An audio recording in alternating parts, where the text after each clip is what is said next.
सदा वसन्तं हृदयारविन्दे भवं नमामि सरितं नमामि भवं नमामि सरितं नमामि। हरि ओम नमो नारायण।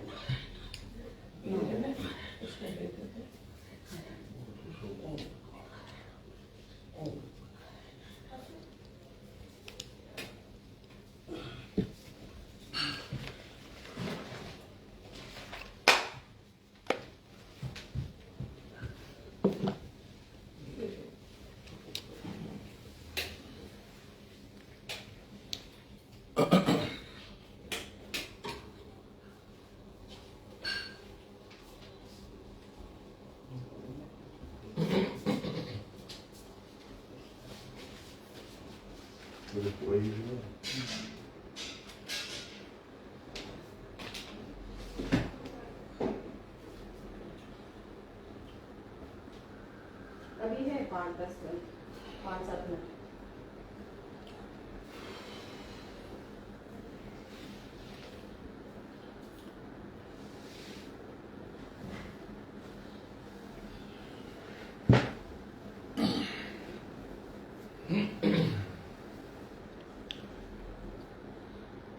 এখন বলছে 5 মিনিট ওয়েট করতে, তো আমরা এই জেনারেল ডিসকাশন করছি।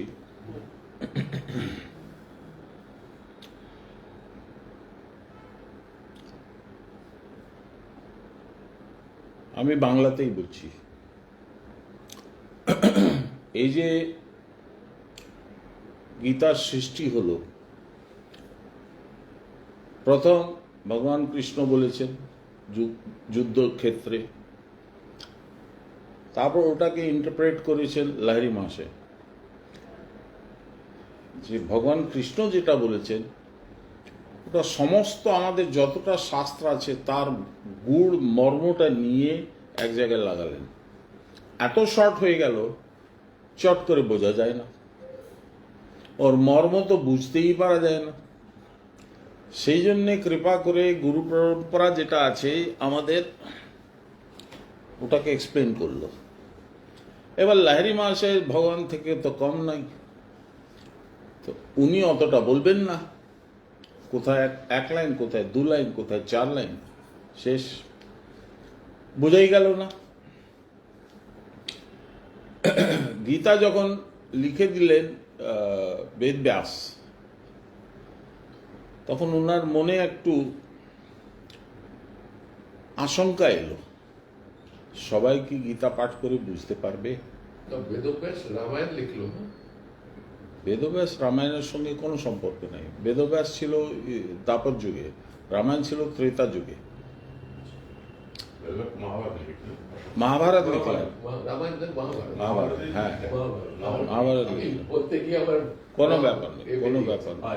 তো বেদব্যাস চিন্তায় পড়ে গেলেন যে এই যে আমি একটা শাস্ত্র, ভগবানের কথা বটে, কিন্তু তো লোকেরা তো বুঝতে পারবে না, তো কি করি? নারদ একবার বেদব্যাসের কাছে এলেন, ওনার আশ্রমে। ও দেখলেন খুব গভীর আছেন বেদব্যাস, তো বললেন কি ব্যাপার, এত তুমি গভীর মুদ্রায় আছো? বললেন না, আমি ভাবছিলাম যে এটা কজন বুঝতে পারবে, কি হবে না হবে। তো বললো ঠিক আছে, তুমি তো ভগবানের রূপ, তুমি আরেকটা গ্রন্থের রচনা করে দাও যেটাতে সবাই অর্ডিনারি মানুষ বুঝতে পারে। তখন বেদব্যাস রচনা করলেন ভাগবত পুরাণ।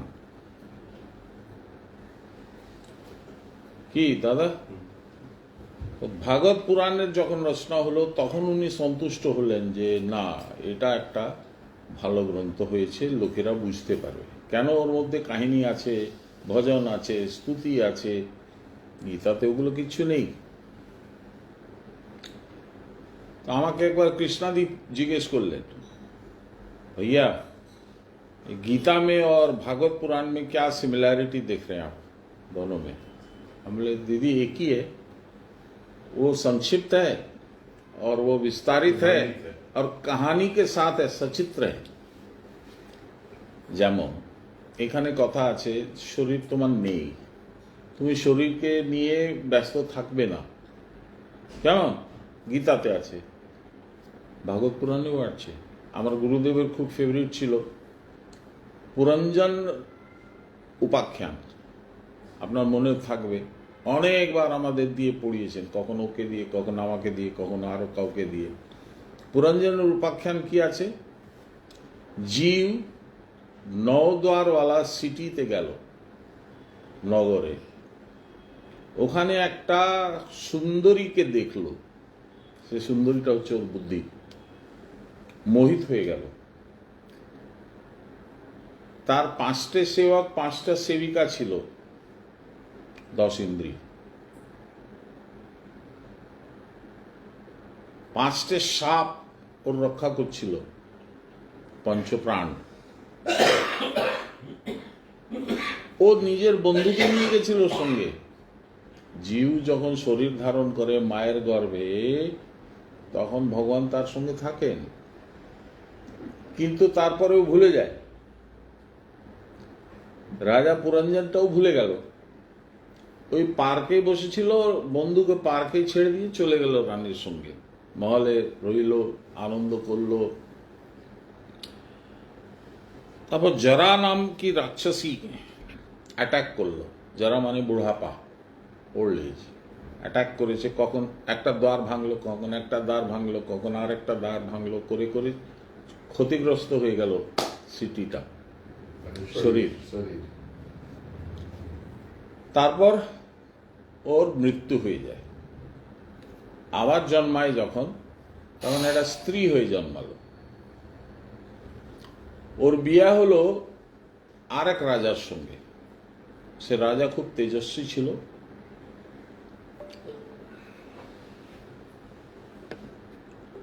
ও কিছুদিন পরেই নিজের রাজপাট সব ত্যাগ করে বনে চলে যায়, ওখানে পুজো পাঠ করবো এসব ইত্যাদি। রানীও যায়, এই যে রাজা পুরঞ্জন ছিল, সে এখন রানী হয়ে ওর সঙ্গে গেছে, নতুন জন্ম রাজার সঙ্গে। ওখানে গিয়ে ওরা খুব পুজো পাঠ টাট করত। রাজা মারা গেল, তখন এই যে রাজা পুরঞ্জন এখন স্ত্রী হয়ে রানী হয়ে ভাবছে আমি কি করব, তো সতী হব। তো চিতাটা তৈরি করলো, ওখানে জঙ্গলে তো ওর আর কোনো লোক নেই ওকে হেল্প করবে, ও নিজেই তৈরি করে সব রেডি হয়ে গেল। এবার হাজব্যান্ডকে দিয়ে ওই চিতার উপরে বসে প্রাণ ছাড়বে, তখন একজন পরিচিত লোক এলো, বললো क्या कर रही है तू, आइए, ये तू क्या कर रही है?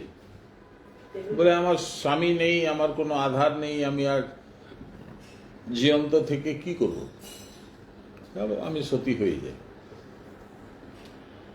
তখন যে বন্ধু ছিল ও বলছে এটা তো অপরাধ, তোমার তো রাইট নেই শরীর ধারণ করার বা শরীর নষ্ট করার, তো এটা তো ঠিক নয়, তুমি করবে না। রানী বলছে চেনা জানা মনে করছে তোমাকে, কোথায় দেখেছি তোমাকে তো বলো তো। এই যে লোকটা ছিল ও বলছে আমার নাম হচ্ছে অবিজ্ঞাত, আমি তোমার লাস্ট জন্মের বন্ধু, তুমি পার্কে আমাকে ছেড়ে দিয়ে এসেছিলে, তোমার আর আমার প্রতি কোনো স্নেহ ছিল না, তুমি স্মরণও করনি, তুমি আমাকে ডাকোনি, কিন্তু আমার তো ছিল তোমার প্রতি একটা টান ছিল, সেই জন্য তোমাকে খুঁজতে খুঁজতে এখানে এলাম। ভগবান, এই কথাটাতে গীতাতে আছে টোটাল। আমি যেটা শোনালাম এটা হচ্ছে রাজা পুরঞ্জনের উপাখ্যান ভাগবত পুরাণের। ঠিক এই কথা এখন যে সারাংশটা পড়ছি ওখানে সান্যাল মহাশয় এটা লিখেছেন। শব্দ আলাদা, পরিপ্রেক্ষটা আলাদা, context is different, but matter है। प्रार्थना करके चालू कर सकते हैं, है प्रार्थना करके चालू कर सकते हैं। जो आदेश। তো আমার বলা হচ্ছে যে এই যে আমরা গীতা পেয়েছি দাদা, আমি যতই পড়ছি, আজকে 28 বছর হয়ে গেল গুরুদেবের চরণের কাছে বসে পড়তে, 28 ইয়ার্স। স্টার্ট যখন হয়েছে কতটা বুঝতাম আমি জানি না, এখন আজকে শেষ হবে কয়েকদিনের মধ্যে, আমি কি কিছু বুঝেছি জানি না। মালিক যা বোঝাবেন সেটাই বুঝতে পারবো, বাকিটা বুঝবো না। আর যতবার পড়েছি in last 28 years, every time something new has come up. যেটা আমি আগে পড়েছি কিন্তু এখানে রেজিস্টার হয়নি, এই হচ্ছে গীতা।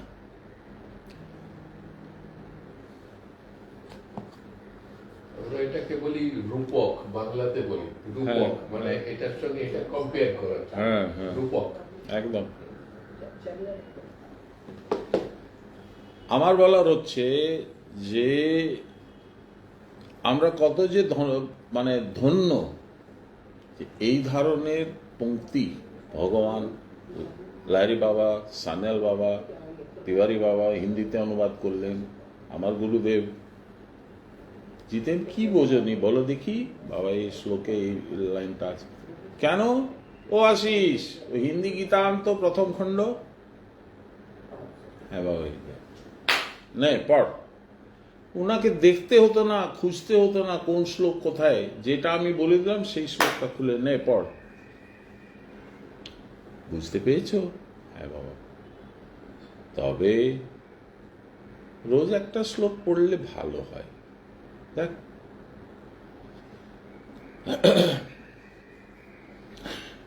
মা প্রণাম নেবেন। আমরা খুবই ধন্য, এই গুরুপংক্তি, তার উপরে ভগবান নিজেই আর আমাদেরকে গীতা পড়িয়েছেন, বুঝিয়েছেন, আমরা বোঝার চেষ্টা করেছি, এটাই যথেষ্ট। তারপর তো আগের রাস্তা উনি দেখিয়েই দেবেন। আজকে আমরা পাঠ করছি সমস্ত গীতার সারাংশ। এটা সান্যাল মহাশয়ের লেখা, এটা ভগবানের কথা নয়, কিন্তু ভগবানের কথারই সমাবেশ আছে পুরো, নতুন কিছু নেই। ওটাই আছে, ওয়ার্ডস সান্যাল মহাশয়ের আছে, লেখিনী সান্যাল মহাশয়ের আছে। এবার আমি একটু ভগবানকে আহ্বান করে তারপর স্টার্ট করছি।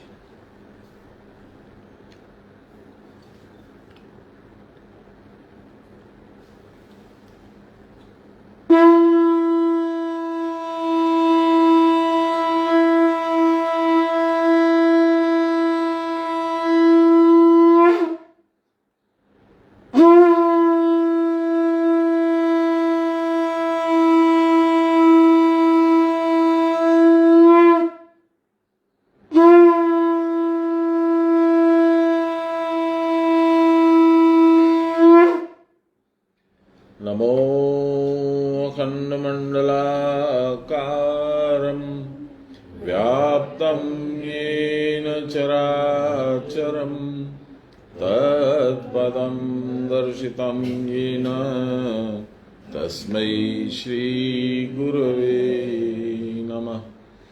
गुरुर्ब्रह्मा गुरुर्विष्णु गुरुर्देवो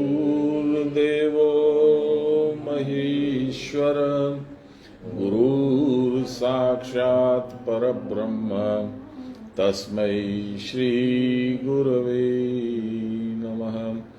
ध्यानमूलं गुरोर्मूर्ति, पूजामूलं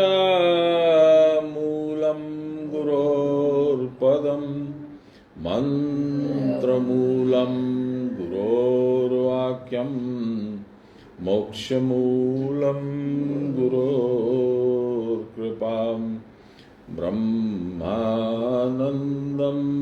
परमसुखदं केवलं ज्ञानमूर्तिं, द्वन्द्वातीतं गगनसदृशं तत्त्वमस्यादिलक्ष्यम् एकं नित्यं विमलमचलं सर्वदा साक्षिभूतं भावातीतं त्रिगुणरहितं सद्गुरुं तं नमामि, सद्गुरुं तं स्मरामि, सद्गुरुं तं भजामि।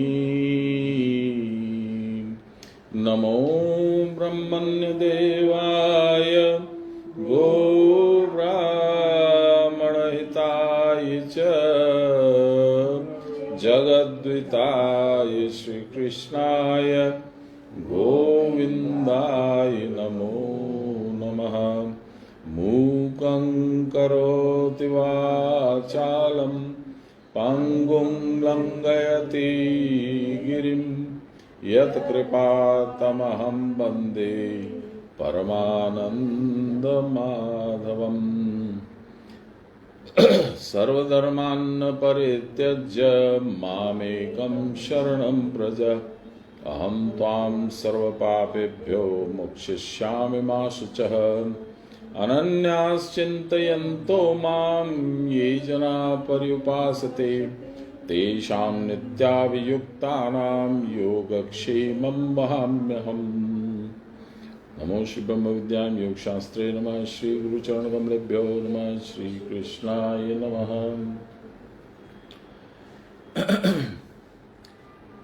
এখন অবধি আমি হিন্দিতে এবার সুইচ করে যাই, কেন অনেক লোকেরা আছেন লাইনে। अब तक हम लोग जो समस्त गीता का सारांश 5 पेज 10 पेज कुछ भी पढ़े हैं, उसमें जो सान्याल बाबा ने बोला है वो ये है कि जो प्राणी प्राण लेकर पृथ्वी पे उतर गया उसको कुछ न कुछ कर्म करना ही पड़ता है। तो हमको समझ में नहीं आया क्यों, तो उन्होंने समझाया कर्म करने के 5 कारण हैं। पहला कारण है देह, अधिष्ठान, आधार। देह नहीं हो तो कौन कर्म करेगा। फिर उसके बाद है मन, इंद्रिय, बुद्धि, अहंकार। फिर है दैव, जिसको बंगाली में बोला जाता है अदृष्टो। हाय रे हमारा अदृष्ट मा बोलेन माजे माजे, आदिष्ट बोलेन मा। हाय रे हमारा आदिष्ट। আদিষ্ট মানে ভাগ্য। আমি যা কর্ম করে এসেছি 3 জন্ম 4 জন্ম 5 জন্ম 10 জন্ম ধরে, ওর প্রারব্ধ হয়ে আমাকে এই জন্মে বাধ্য হয়ে কাজ করতে হয়। তারপর উনি বলেছেন দৈব। দৈব মানে ভগवाনের इच्छा। अच्छा हाँ, हिंदी में आ जाता, राइट। और उसके बाद आपका कमेंट्री थोड़ा बंद रखिएगा तो अच्छा रहेगा। हिंदी में आ जाइएगा, बोले थे वो मान लिया हम आपका, उसके बाद का कमेंट्री अननेसेसरी था। उसके बाद बोलते हैं जो सबसे जरूरी है, जो समझने की चीज है वो ये है प्राण। प्राण की वजह से हम लोग कर्म करने को विवश हैं। क्यों बोलिए। बाबा बोलते थे to know God you have to enter your mother's womb. भगवान को जानने के लिए तुमको अपने माँ के गर्भ में प्रवेश करना होगा। क्यों। माँ के गर्भ में ऐसा क्या है जो बाहर में नहीं है।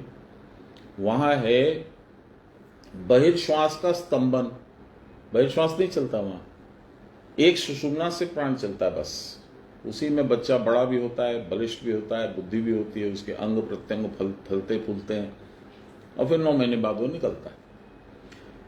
जिस समय बच्चा बाहर निकलता है उसी समय उसके सुषुम्ना नाड़ी का कनेक्शन जो रहता है उसको क्लैंप कर दिया जाता है और उसको उल्टा लटका करके उसका नाक मुंह म्यूकस वगैरह सब साफ कर देता है सक्शन पाइप से डॉक्टर।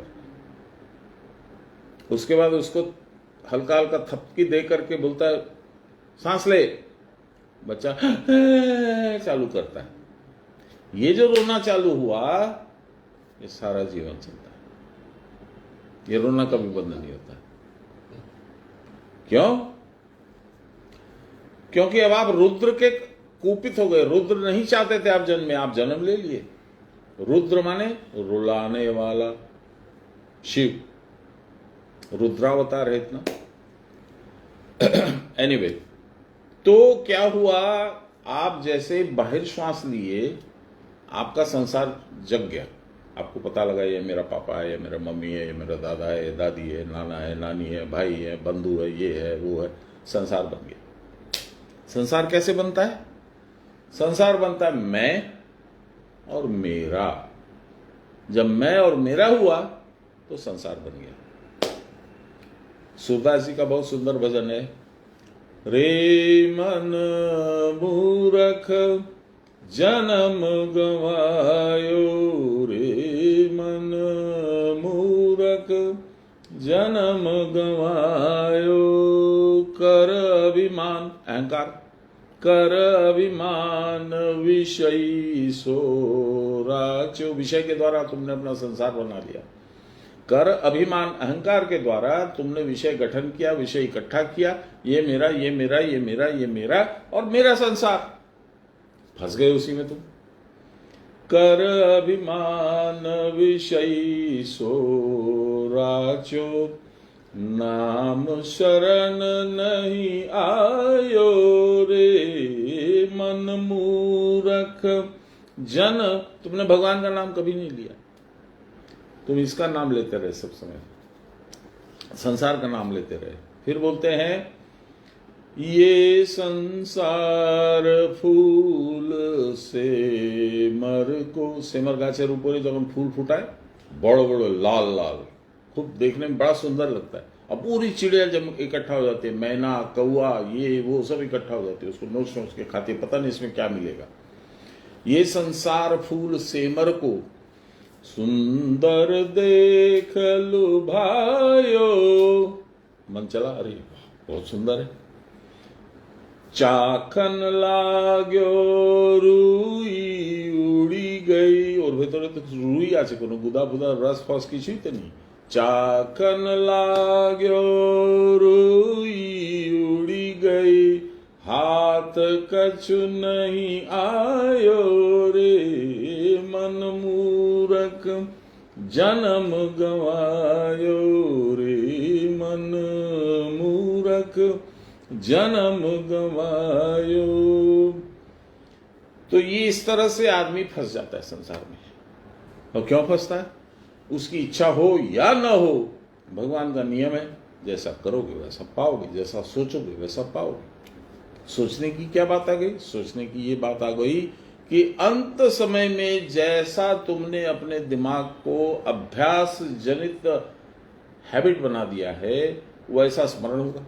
यदि पैसे का स्मरण करने का हैबिट है तो पैसा याद आएगा, बीवी का स्मरण करने का हैबिट है तो बीवी याद आएगी, भगवान का स्मरण करना है तो भगवान आएंगे। भगवान इसलिए कहते हैं यम यम भावे स्मरणवंता त्यजंतम कलेवरम, जिस भाव में भावित होकर तुम अपना शरीर का त्याग करोगे, वही भाव से भावित होकर के अगला जन्म पाओगे। बाबा को हम एक बार पूछे थे, बाबा गत जन्मे तो अपनी बोललेन, आगामी जन्मेर आमार की हबे? तो बोलेन तार ड्रয়িং तो तुमी एखोनी बानाচ্ছো, যেরকম ड्रয়িং বানাবে সেরকম তোমার জন্ম হবে। तो अब क्या करना है? अब तुम फंस गए, है ना, संसार में फंस गए। शंकराचार्य जी आए थे मंजू के कहने पे घर पे, स्वरूपानंद जी, बद्रिकाश्रम और द्वारकाधीश।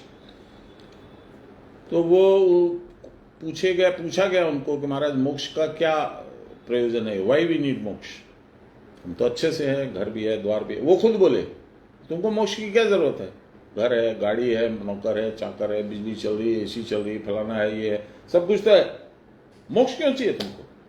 तो हम लोग सब ज्ञानी लोग बताने लगे मोक्ष इसलिए चाहिए, इसलिए चाहिए, इसलिए भगवान को पाने के लिए चाहिए, फलाना चाहिए। तो मुस्कुराए, मुस्कुरा करके बोले नहीं, आप लोगों को समझना चाहिए कि मोक्ष क्यों चाहिए। क्यों चाहिए भाई, आप बताइए सर। श्री जी बोलते हैं उनको, उनके अनुयायी जितने हैं, फॉलोअर्स जितने हैं, श्री जी बोलते हैं। तो बोले श्री जी इस बताइए, आप ही बताइए। तो बोले कि जब तुमने जन्म ले लिया तो भयंकर पीड़ा के साथ जन्म हुआ। तुम्हारी माँ को भी उतनी पीड़ा हुई तुमको जन्म देने में, और तुमने ये भी निश्चित कर लिया कि किस दिन तुम जाओगे। हालांकि वो डेट तुमको मालूम नहीं है, बंद लिफाफा में तुम्हारे पास में है, पॉकेट में, तुमको पता नहीं है, उनको पता है। और उस समय में तुमने ये भी फिक्स कर लिया कि जब मैं जाऊंगा तो बहुत कष्ट पाके जाऊंगा। और इस दोनों विराट कष्ट के बीच में असंख्य काउंटलेस कष्ट है, आर्थिक, शारीरिक, मानसिक, सब कुछ, non stop flow of miseries. और वो क्यों है? कि तुमने जन्म लिया। तो वो बोले कि इसलिए जन्म ही मत लो, सॉल्यूशन हो गया। अब उन्होंने तो बोल दिया, हमने सुन लिया, अब ये रास्ता कैसे निकाले? जन्म नहीं लो, जैसे जन्म लिया वो भी मेरे हाथ में नहीं था, जन्म नहीं लूंगा ये भी तो मेरे हाथ में नहीं है। भगवान बोलते नहीं है, तुम्हारे ही हाथ में है। और सबसे ज्यादा प्रसन्न मैं होऊंगा यदि तुम वापस जन्म न लो, क्योंकि तुम्हारे तीनों शरीर का नाश करने वाले त्रिपुरारी शिव वेट कर रहे हैं। त्रिपुरारी तर माने जानो, त्रिपुर तीन तो शरीर, अरि माने शत्रु, जो तीन शरीर का शत्रु है। कौन सा? जब जन्म होता है तो ये तीनों शरीर के युक्त तो आपका स्थूल शरीर आता है। स्थूल शरीर खाली दिखता है, व्यवहार में आता है। सूक्ष्म शरीर अंदर है, उसके अंदर कारण शरीर है, जिसको लिंग शरीर भी बोलते हैं। लिंग माने होता है सिंबल। हम विजिटिंग कार्ड भेजते हैं ना, दैट इज माई सिंबल। उसको देख करके सामने वाला बोलता है ओ अच्छा फलाना आदमी है, ये कंपनी है, ये काम है, ये वो है, बुलाओ। वैसे लिंग शरीर सिंबल है। लिंग शरीर में क्या होता है? लिंग शरीर में चित्रगुप्त रहता है। चित्रगुप्त माने आपका जितना डेटा है, 4 जन्म, 5 जन्म, 10 जन्म का, आप तो रोज शरीर बदल रहे हैं। तो अब कौन से जन्म में क्या आपने काम कांड किया है वो सब रिकॉर्डेड है वहां। वो चित्रगुप्त है, पेन ड्राइव। वो जब तक 0/0 नहीं होगा, बैलेंस नहीं खत्म होगा, नेगेटिव और पॉजिटिव 0/0 नहीं होगा, तब तक आपका जन्म होते रहेगा। अच्छा, जो मेरा नेगेटिव बैलेंस बनता है वो क्यों बनता है?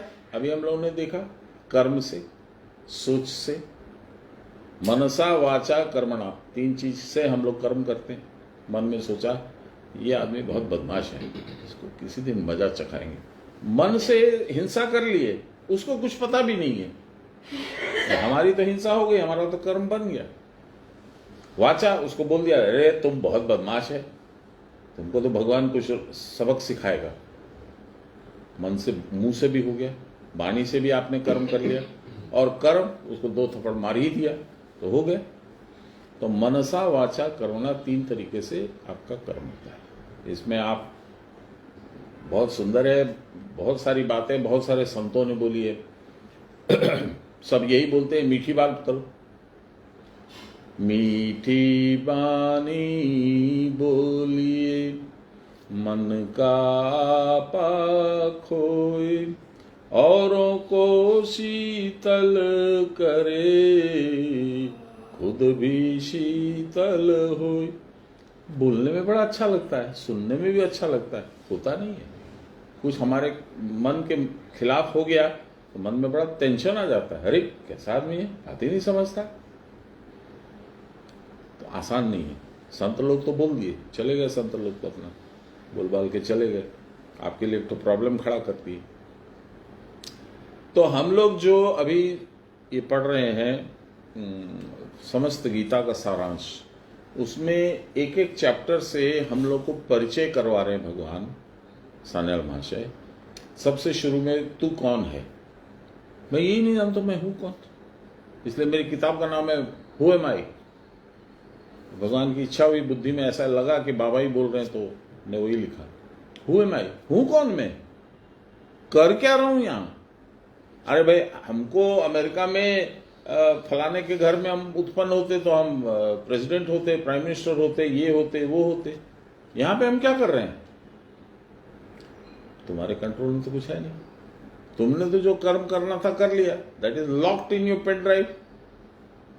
वो चित्रगुप्त बता रहा है भगवान को कि ये इसने देखिए ये काम किया, ये काम किया, ये काम किया, ये अच्छा किया, ये गलत किया, उसके हिसाब से तुमको मिल रहा है जन्म।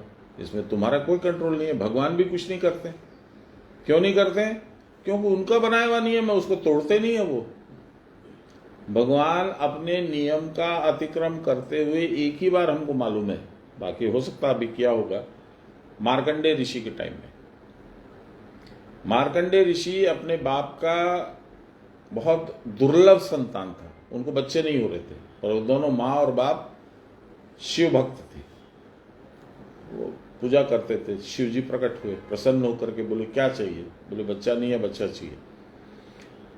बोले तुम्हारे पास दो ऑप्शन है, या तो लंबी उम्र का बेवकूफ बच्चा, पागल टाइप का थोड़ा, वो दे सकता हूं, नहीं तो बहुत होशियार बच्चा दूंगा, लेकिन आयु बहुत छोटी रहेगी। तो दोनों पति पत्नी आपस में विचार किए कि बेवकूफ से तो अच्छा है, भला ही हो, कम ही टाइम रहे लेकिन अच्छा रहे। तो वो लोग बोले कि हम लोग अल्प आयु वाला दे दीजिए।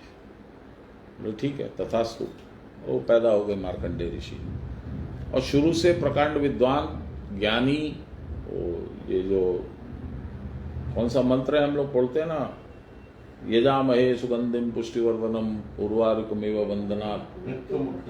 हाँ, तो ये महामृत्युंजय जब भी मॉडर्न जमाना में मार्कंडेय ऋषि लाए थे। ऐसे शुक्राचार्य को दिए थे सबसे पहले भगवान शिव जी, राक्षस लोग को वापस जन्म लेने के लिए। तो 10 वर्ष की उम्र जब उसकी हुई कंप्लीट, अब उसको जाना है, उसको मालूम है, ज्ञानी है, तो वो शिव पूजा करने बैठ गया मार्कंडेय ऋषि। हमको बचा सकें तो शिव ही बचा सकेंगे, और तो कोई नहीं बचा सकता। यमराज आया, बोला चल भैया तेरा टाइम हो गया, मैं तेरे को लेने आया हूं। तो उन्होंने शिवलिंग को ऐसे पकड़ लिया, मैं नहीं जाता। तो यमराज ने अपना यमपाश ऐसे फेंका और उसको बांधा। तो उसने शिव को पुकारा, भोलेनाथ प्रभु बचाइए, प्रकट हो गए। यमराज उसको छोड़ दो। ऐसा भगवान कभी नहीं करते। The only time is Markandeya. हाँ, और हम कहीं इसका चर्चा नहीं सुने कि भगवान ने किसी को इस तरह से बचा लिया। अजामिल का भी है एक प्रसंग, अजामिल का भी एक प्रसंग है भागवत में। तो बोला प्रभु आप ही के आदेश से मैं ये कर रहा हूं, और आप ही मुझको अपने नियम को तोड़ने के लिए कह रहे हैं। बोले मैं कह रहा हूं तुम छोड़ दो। नहीं माना। बोला मैं तो नहीं छोड़ सकता हूं। तो शिवजी ने अपना डमरू फेंक के उसका पाश काट दिया। यम पाश काटना शिवजी छोड़ के और किसी के बस का नहीं।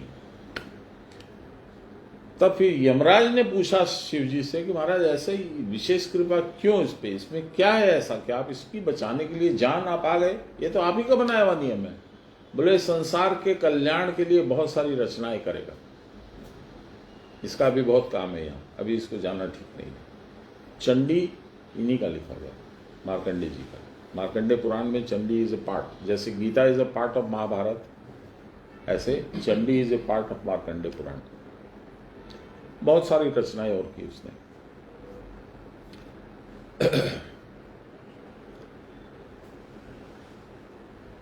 तो मृत्यु और जीवन के बीच में मनुष्य खेलता रहता है। He is just a football, is not a player, he is the played. जिससे खेलते हैं वो है वो। कौन खेलता है? भगवान अपने नियमों के हिसाब से उससे खेलता है। अच्छा वो है कौन? गीता में भगवान ने उसका भी परिचय दिया कि तेरे में मेरे में कोई भेद नहीं है। हम लोग 3 प्रकृतियां हैं। एक निराकार, जिसको ब्रह्म कहते हैं, जो इंद्रियों के गोचर नहीं है, उसको देख नहीं सकते, सुन नहीं सकते, फील नहीं कर सकते, टेस्ट नहीं कर सकते, नथिंग। एक है सगुण ब्रह्म, ब्रह्मा विष्णु महेश ये वो, ये सगुण ब्रह्म है। मेरी ही प्रकृति है उसमें, लेकिन वो उपलब्ध है, व्यक्त है, दिखता है, अनुभव में आता है। और एक तू है, तूने ऐसा जामा ओढ़ा है कि उसको हर बार तेरे को रिन्यू करना पड़ता, बस इतना ही अंतर है।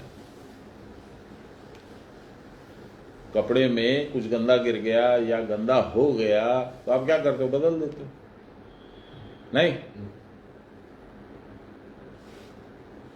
फट जाता है तो छोड़ देते हो। उतना ही है मनुष्य का, कोई अंतर नहीं है। अंतर हम लोगों ने अपने बना रखा है। अपना जो कपड़ा पहन लिया हम लोग उसी को समझते हैं कि यही हम है। देहो हम अस्मि, नहीं हो तुम देह नहीं हो। तब तुम क्या हो? अहम ब्रह्मास्मि, मेरे में और ब्रह्म में कोई अंतर नहीं। पर इसको रियलाइज करने के लिए 1 जन्म, 2 जन्म, 3 जन्म, 4 जन्म, 5 जन्म लग सकता है। अभी हमने बोल दिया तो मान लिया और घर जा करके भूल भी जाओगे। घर जाते जाते भूल जाओगे, जा करके नहीं, पहले ही भूल जाओगे, रास्ते में भूल जाओगे। मैं कौन हूं?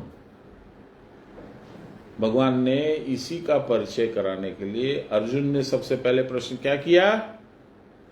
मैं अपने रिश्तेदारों को कैसे मारूं? तो मेरे दादाजी हैं फेवरेट भीष्म, उनकी गोद में खिलाऊं। वो मेरे गुरु हैं, उन्होंने अस्त्र शस्त्र चलाना सिखाया।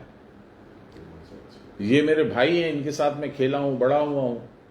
मैं नहीं मारता, मैं नहीं मार सकता। मेरा हाथ कांप रहा है, शरीर कांप रहा है, टेम्परेचर हो रहा है मेरे को, मैं नहीं मारूंगा।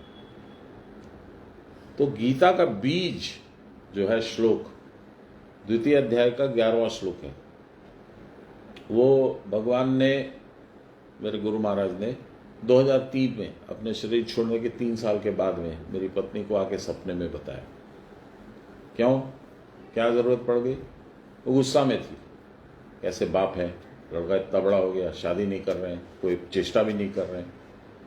तो बाबा रात को आए, हम बोले थे कि बाबा से बात करो, हमसे बात मत करो, वो करेंगे जो करेंगे। और रात में बाबा ऐसे बोलছে सकाले কি বলছে বাবা? अशोच्यानन्वशोचस्तु प्रज्ञावादांश्च भाससे गतासूनश्च नानुशोचन्ति पंडिता। বাংলার উপরে লেখা আছে। मंदार ऊपर कोথায় লেখা আছে? গুরু মন্দিরে। अच्छा, तो इसका मतलब ये होता है कि अशोच्यानन्वशोचस्तु, जो सोचने की चीज नहीं, जिसके बारे में चिंतन करना अनावश्यक है, वो तो तुम कर रहे हो। और पंडितों के जैसी भाषा बोल रहे हो, बड़ा बड़ा लेक्चर टाइप का बम्बास्टिक टॉक। जो वास्तविक पंडित होता है वो बीती हुई बात को और आने वाली बात को दोनों को नहीं करता, वो प्रेजेंट में जीता है। अभी तुम्हारा क्या कर्तव्य है वो करना है। यही है गीता का बीज। यहीं से गीता बड़ा वृक्ष बन के फल फूल करके हम लोग के सामने आया। ये सान्याल महाशय का वक्तव्य है। आज हम लोग वही सारांश का आगे का हिस्सा पढ़ेंगे। 5 कारण है हमारे कर्म करने के। उसमें सबसे लास्ट कारण क्या था? हम लोग जहां अटक गए थे, लास्ट कारण था प्राण। प्राण कैसे हम लोग को कर्म करने के लिए बाध्य करता है वो थोड़ा सा हम बता देते हैं। प्राण जब चंचल होता है, जो कि हम लोग जैसे ही बाहर का सांस लेंगे तो प्राण चंचल हो जाता है। प्राण जब चंचल होता है तो मन की उत्पत्ति करता है। प्राण है आत्मा की शक्ति, और आत्मा की शक्ति से मन उत्पन्न होता है। और मन क्या करता है? सारी इंद्रियों को आदेश देता है और उन्हीं से संतुष्ट होता है। आंख से देखा, आहा की भालो दारुण दृष्टि, की भालो मिष्टि। मुंह से खाया, टेस्ट अच्छा लगा, कि दारुण रसगोल्ला, खूब भालो। हाँ, तो ये सारा इंद्रियों को इनपुट लेता है और बुद्धि को बोलता है अरे ये तो बहुत बढ़िया चीज है, इसको ऐसा करो। और अहंकार बोलता है कि ठीक है, ये रसगुल्ला 10 ठो आया है, इस 5 ठो मेरे लिए कर दो, बाकी 5 तुम लोग खाओ, 5 मेरा है। कुकर्म करने के लिए बुद्धि बोलती है इसमें ऐसा करो, इसमें ऐसा करो, इसमें ऐसा करो, इसमें ऐसा करो, और आदमी फंस जाता है।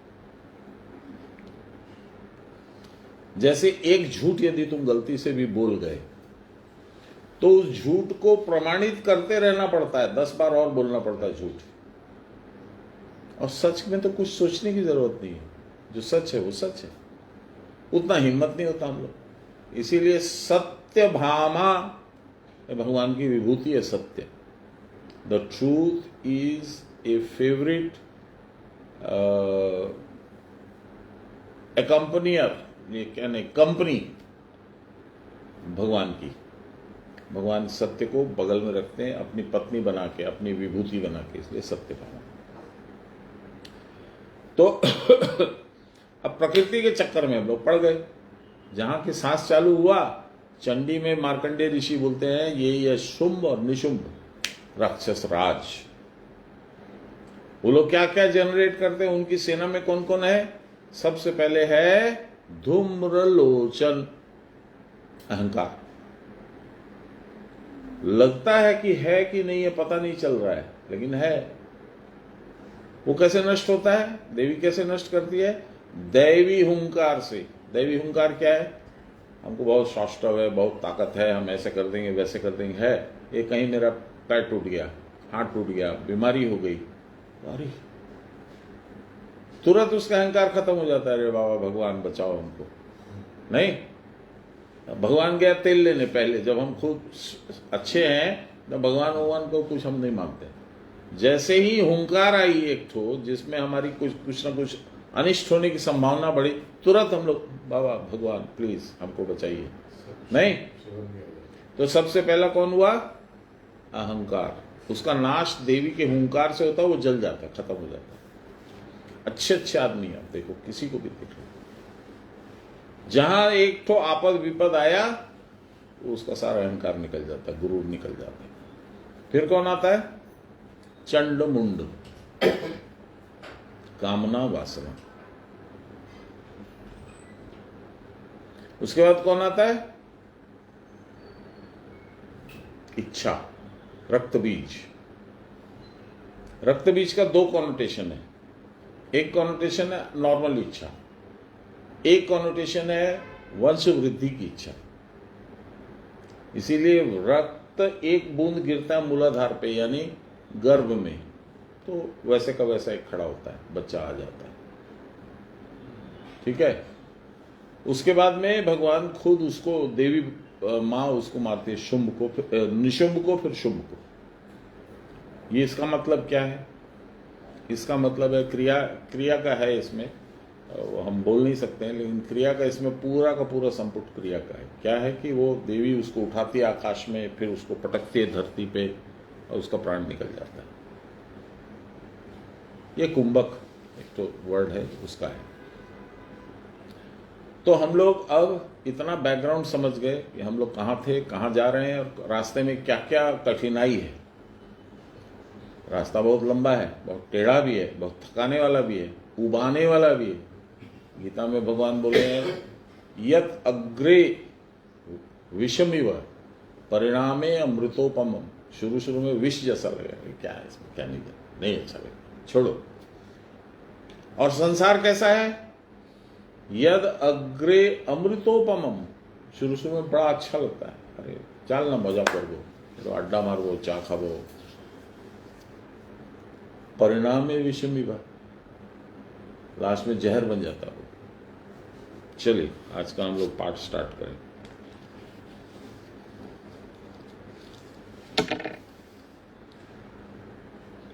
আপনি খুব সুন্দর ব্যাখ্যাটা দিচ্ছিলেন। এখানে আমার একটা মনে পড়ে গেল, এই যে বলে যে লম্বা রাস্তা, অনেক লম্বা রাস্তা, এই লম্বা রাস্তাতে হনুমানজি যখন যাচ্ছিলেন লঙ্কাতে সীতার অন্বেষণ করতে, ওই যে লম্বা রাস্তাটা, দুর্গম রাস্তাটা, ওইখানে যেসব বাধাগুলো এসেছিল সেই বর্ণনাটা আপনার মধ্যে আছে। एकदम আছে, 100%। রামায়ণ, গীতা, মহাভারত একই আছে, চণ্ডী সব একই, কোনো তফাৎ নেই। বোঝার তফাৎ আছে মাত্র, हम लोग समझ नहीं सकते। इसलिए गुरुदेव तो बोलते थे, আরে বাবা তোমার মধ্যে তো সব কিছু ফিট করে পাঠিয়েছে ভগবান। গুরুর কার্যটা কি? গুরুর কার্য হচ্ছে কোন পকেটে কোন চাবি রাখা আছে সেটা বের করে তোমাকে বুঝিয়ে দেওয়াটা। এই চাবিটা এই দরজায় লাগে, ঘোড়া খুলে যাবে, বাস। আমি তো তোমার फ्रेंड। सुनिए, प्राण के भीतर ये 3 गुण युक्त रहते हैं। प्राण का स्पंदन ही गुणत्रय का स्पंदन है। प्राण जब ईड़ा में बहता है तब रजोगुण। ईड़ा माने लेफ्ट नाड़ी, लेफ्ट नॉस्ट्रिल से जब ब्रीदिंग होता है वो ईड़ा बोलते हैं। ईड़ा माने हम लोग जब 3 नदी का तुलना देते हैं तो गंगा, यमुना, सरस्वती। गंगा हो गया पवित्रतम, इसलिए ईड़ा। उसके ऊपर है दिव्य नाड़ी है ब्रह्म नाड़ी, जिसको सरस्वती बोलते हैं, और लास्ट है विष नाड़ी यमुना। यमुना कौन है? यम की बहन, मालूम है कि नहीं? पिंगला। वो पिंगला नाड़ी है, उसको सूर्य नाड़ी भी बोलते हैं। सूर्य कौन है?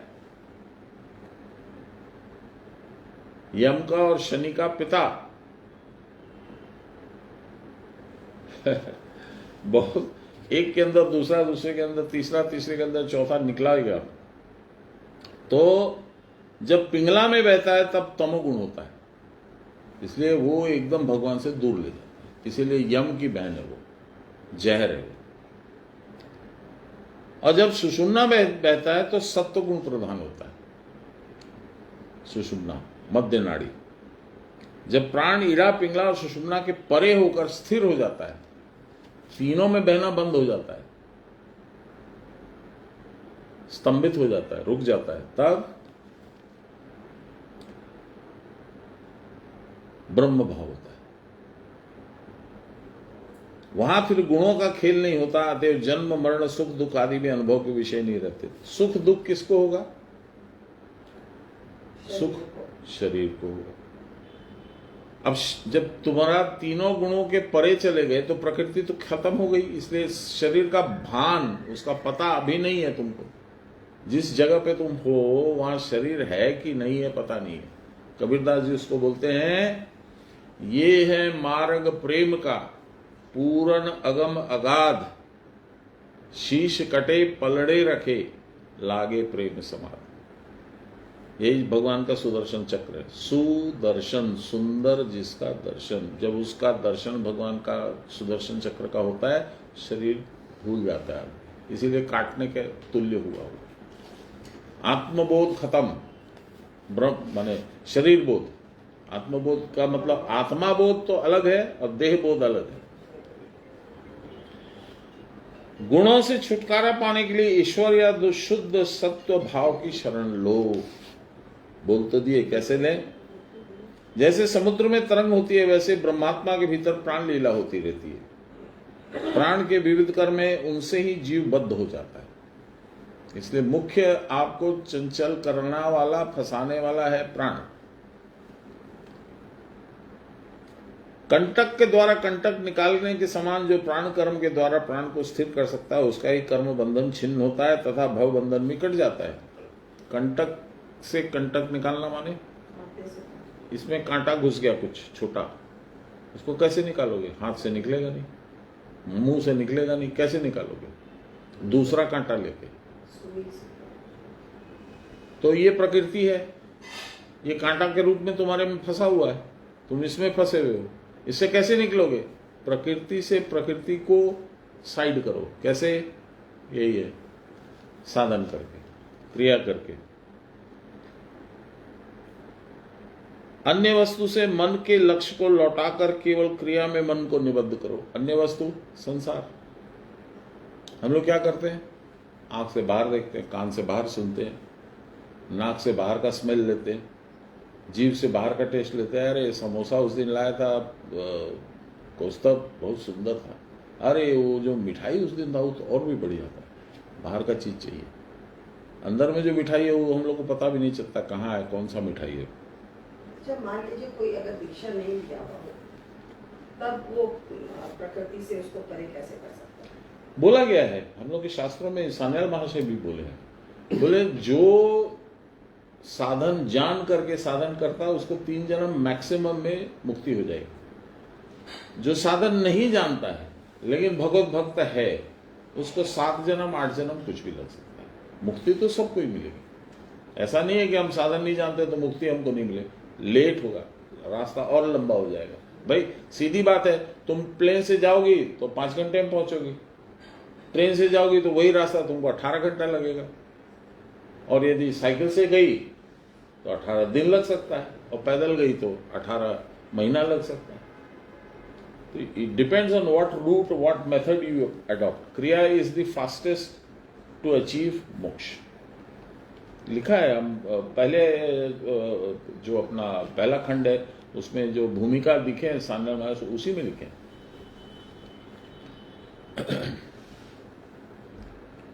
जिह्वा को यदि संयत कर सको तो अपने आप में रह सकोगे। ऐसा होने पर जिसमें क्रियाकांत होता है उस क्रिया की परावस्था रूप शांति को प्राप्त कर स्वयं ब्रह्म स्वरूप हो जाओगे। राजू चिड़ीवाल संगे हमार खूब ये सब तर्कातर्की हो तो फालतू, तो बाबा देखते একটু আনন্দও নিতেন, একটু ইরিটেটেডও হয়ে যেতেন। একদিন রাজু চুড়িওয়াল চলে গেছে, তখন বাবা আমায় ডাকলেন, জিতেন শোন। হ্যাঁ বাবা। তুই না এক কাজ কর। হ্যাঁ বাবা বলুন। এভরি সানডে তুই কিচ্ছু বলবি না, মৌন ধারণ করবি। 1 বছর মৌন ধারণ করলাম এভরি সানडे।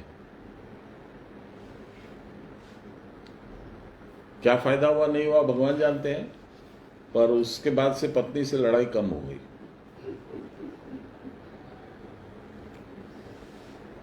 जिसका चित्त क्रिया की परावस्था में लीन हो जाता है उसको फिर उद्वेग नहीं होता, शोक नहीं होता, भय नहीं होता, कोई लाभ हानि का हिसाब नहीं रहता। तो चराचर देखिए ना, हम लोग क्या करते हैं, तुम आए यहां पे, सीनियर मल्लिक साहब के घर में तुम्हारा जन्म हुआ, ठीक? तुम जानते थे कि मेरा इस घर में जन्म होगा, ये मेरे फादर होंगे, ये मेरी मदर होगी, ये मेरा ब्रदर, ये मेरे सिस्टर, ये मेरा ये फलाना, ये मेरा ये, जानते थे कुछ? नथिंग। क्या ऐसा हुआ कि तुम उन्हीं के घर में जन्मे? कभी सोचे हो? हाँ, कर्मफल तो है, वो कर्मफल तुमको उन्हीं के घर में क्यों लग गया? ये अनिर्वचनीय, नहीं जान सकता है, आदमी को नहीं पता है। वो पता लगेगा जब क्रिया की परावस्था में तुम पहुंच जाओगे, तो उस समय तुमको इंटरेस्ट भी नहीं रहेगा पता करने में, उस समय तुम दूसरे ही आनंद में रहोगे। इसलिए नहीं भी पता है तो कोई हर्ज नहीं है। तुम कितने बड़े होगे, हाइट क्या होगा, देखने में कैसे होगे, कितने भाई बंद होंगे, कब पत्नी आएगी, वो कैसी होगी, उसका स्वभाव कैसा होगा, ससुराल वाले कैसे होंगे, तुम क्या पढ़ोगे, कुछ नहीं पता। Not a single thing you know. अब हमारा ही देखो ना, तुम्हारे साथ 3 साल हम बीआईटी मेसरा में बिताए, अब 2 साल में ग्रेजुएशन हो जाएगा, कोल माइंस नेशनलाइज हो गया। वो कोल माइंस नेशनलाइज हुआ तो हमारे बहुत सारे दोस्तों को एम्प्लॉयमेंट मिल गया, कोई जीएम बन गया, कोई सीजीएम बन गया, कोई कुछ बन गया, कोई कुछ बन गया, और हम बेकार हो गए, अनएम्प्लॉयड हो गए। इसमें किसका दोष है? अच्छा ठीक है, ये तो हुआ। उस नेशनलाइजेशन की वजह से हमको धनबाद आना पड़ा वापस, कॉलेज छोड़ के। बीआईटी सिंदरी में एडमिशन लिए, वहां भी पढ़ाई नहीं। 1 साल वो लोग स्ट्राइक में चले गए कि हम लोग बिना परीक्षा दिए पास होंगे। डायरेक्टर बोला ये नहीं हो सकता है, स्ट्राइक हो गया। हमारा बैच ओनली नहीं पढ़ेगा। हम देखे कि 1 साल यहां बर्बाद हुआ, 3 साल वहां बर्बाद हुआ, मेरा तो जिंदगी ऐसे निकल जाएगा। तो हम प्राइवेटली बीकॉम ऑनर्स और इंग्लिश ऑनर्स कर, तो कहां जा रहे थे और कहां पहुंच गए हैं? और फिर सारा काम इंजीनियरिंग का ही किए।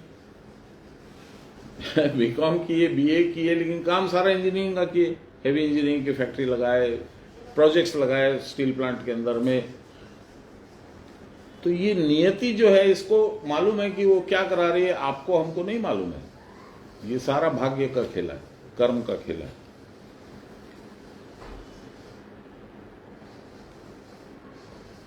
अच्छा देखिए, तब कर्म जब हमको फंसा देता है तो कर्म से कैसे बचना?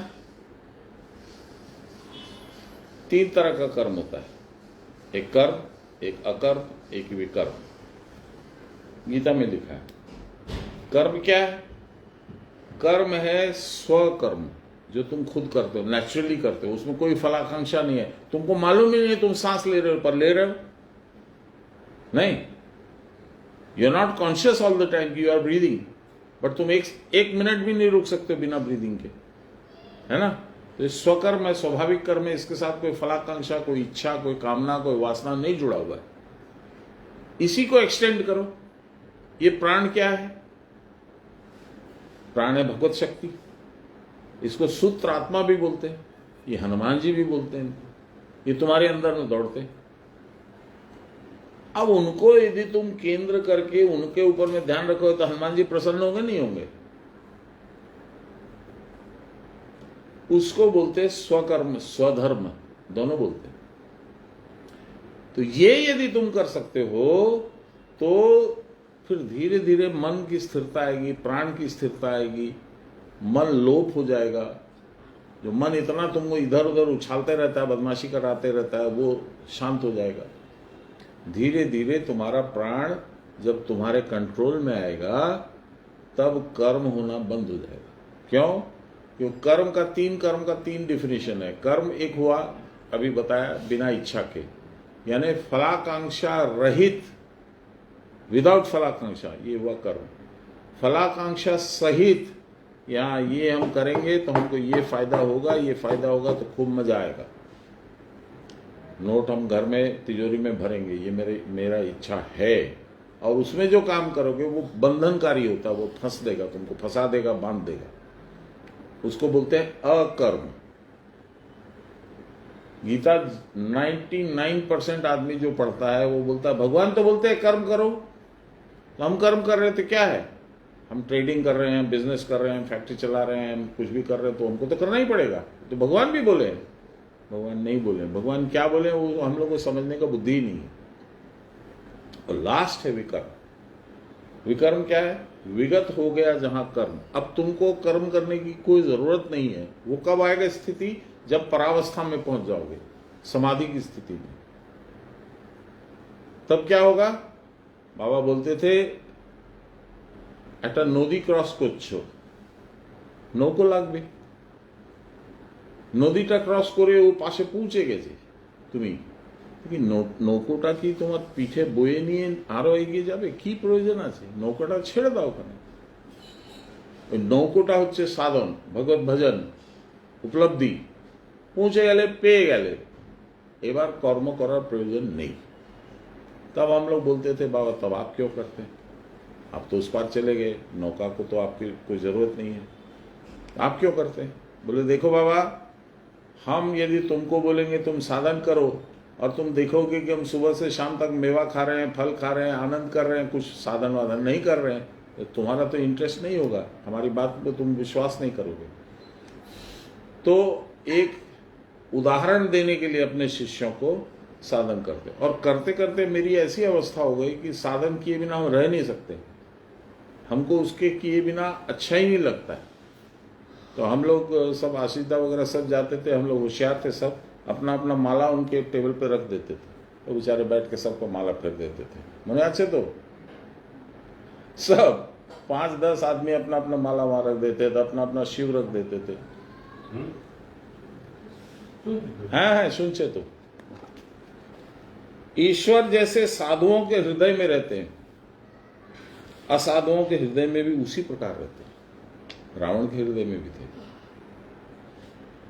उन्हीं के आदेश से भूत मात्र ईड़ा पिंगला सुषुम्ना रूपी यंत्र में आरूढ़ होकर स्व नियति के अनुसार परिचालित होते हैं।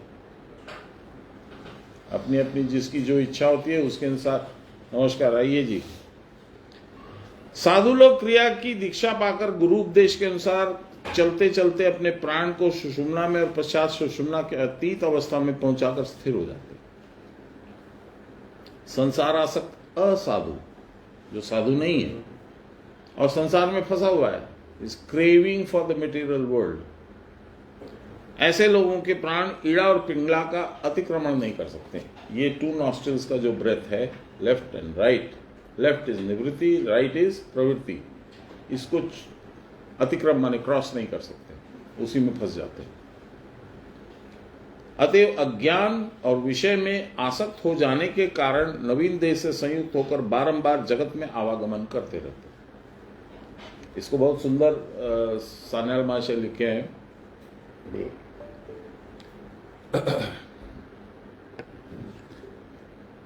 सहकामी, सहकामी माने फलाकांक्षा सहित। हम लोग 2 बोले ना, फलाकांक्षा सहित, फलाकांक्षा रहित। ফলাকাঙ্ক্ষা মানে এক্সপেকটেশন অফ ফ্রুটস, ফল পাবো।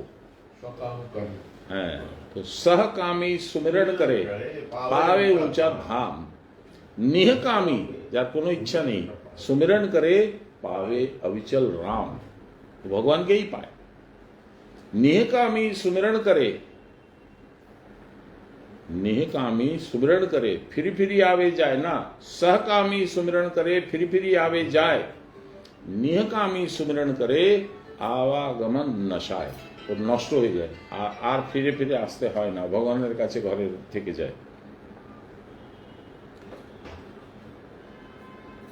আত্মা ত্রিগুণ রহিত है, আত্মার সঙ্গে গুণের কোনো সম্পর্ক নেই। গুণ হচ্ছে প্রকৃতির খেলা। প্রকৃতি যতক্ষণ আছে, প্রকৃতির গ্রিপে আমরা যতক্ষণ আছি, ততক্ষণ আমরা তিন গুণেই খেলছি। কখন কাউকে দেখে আমরা দ্রবিত হয়ে যাই, তখন একটু সাত্ত্বিক ভাব আসে। কখন আমরা লুটমারের চিন্তা করি, इसको लूटना है, इसको हम लोग को इसको बर्बाद करना है, তখন তমগুণ রজগুণ চলে আসে। এসব খেলা আমাদের চলতে থাকে। आत्मा स्वयं त्रिगुण रहित है और वही आत्मा गुण का आश्रय करके श्वास रूप में चंचल होकर नाना प्रकार का कष्ट भोगता है, ऐसा लगता है। फिर गुरु के उपदेश के अनुसार चलने पर जब उसका श्वास स्थिर होता है, तब वह शांति पद प्राप्त कर सुख दुख के पास से मुक्त हो जाता है। यही गुह्यतर ज्ञान, इससे ज्यादा डीप सीक्रेट ज्ञान कुछ नहीं है। अच्छा, कैसे? प्रोसेस है, वो समझा देंगे गुरु, 2 महीनों में भूल जाओगे। फिर बोलेंगे अरे बेटा तुम करते हो? नहीं बाबा हम तो नहीं करते। अरे क्या हो गया? अच्छा तुम एक काम करो, डू मी ए फेवर, तो 5 मिनट खाली बैठा करो ना। हाँ ठीक है बाबा बैठ जाए। 5 मिनट क्या है?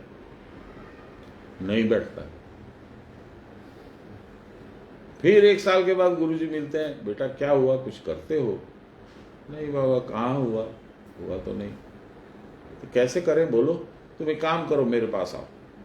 फिर गुरुजी 2 घंटा अपना समय बर्बाद करते हैं, तुमको समझाते हैं, तुम समझते हो, जी आप जो बोले हैं वो करेंगे, वो करते नहीं हो, जीवन निकल जाता है।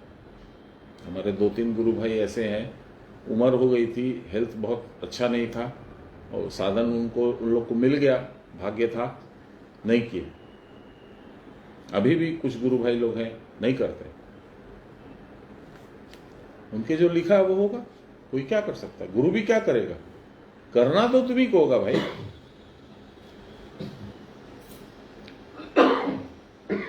जो महामाया है वही मायाधीश चैतन्य, उसे अर्धनारीश्वर भी कहते हैं।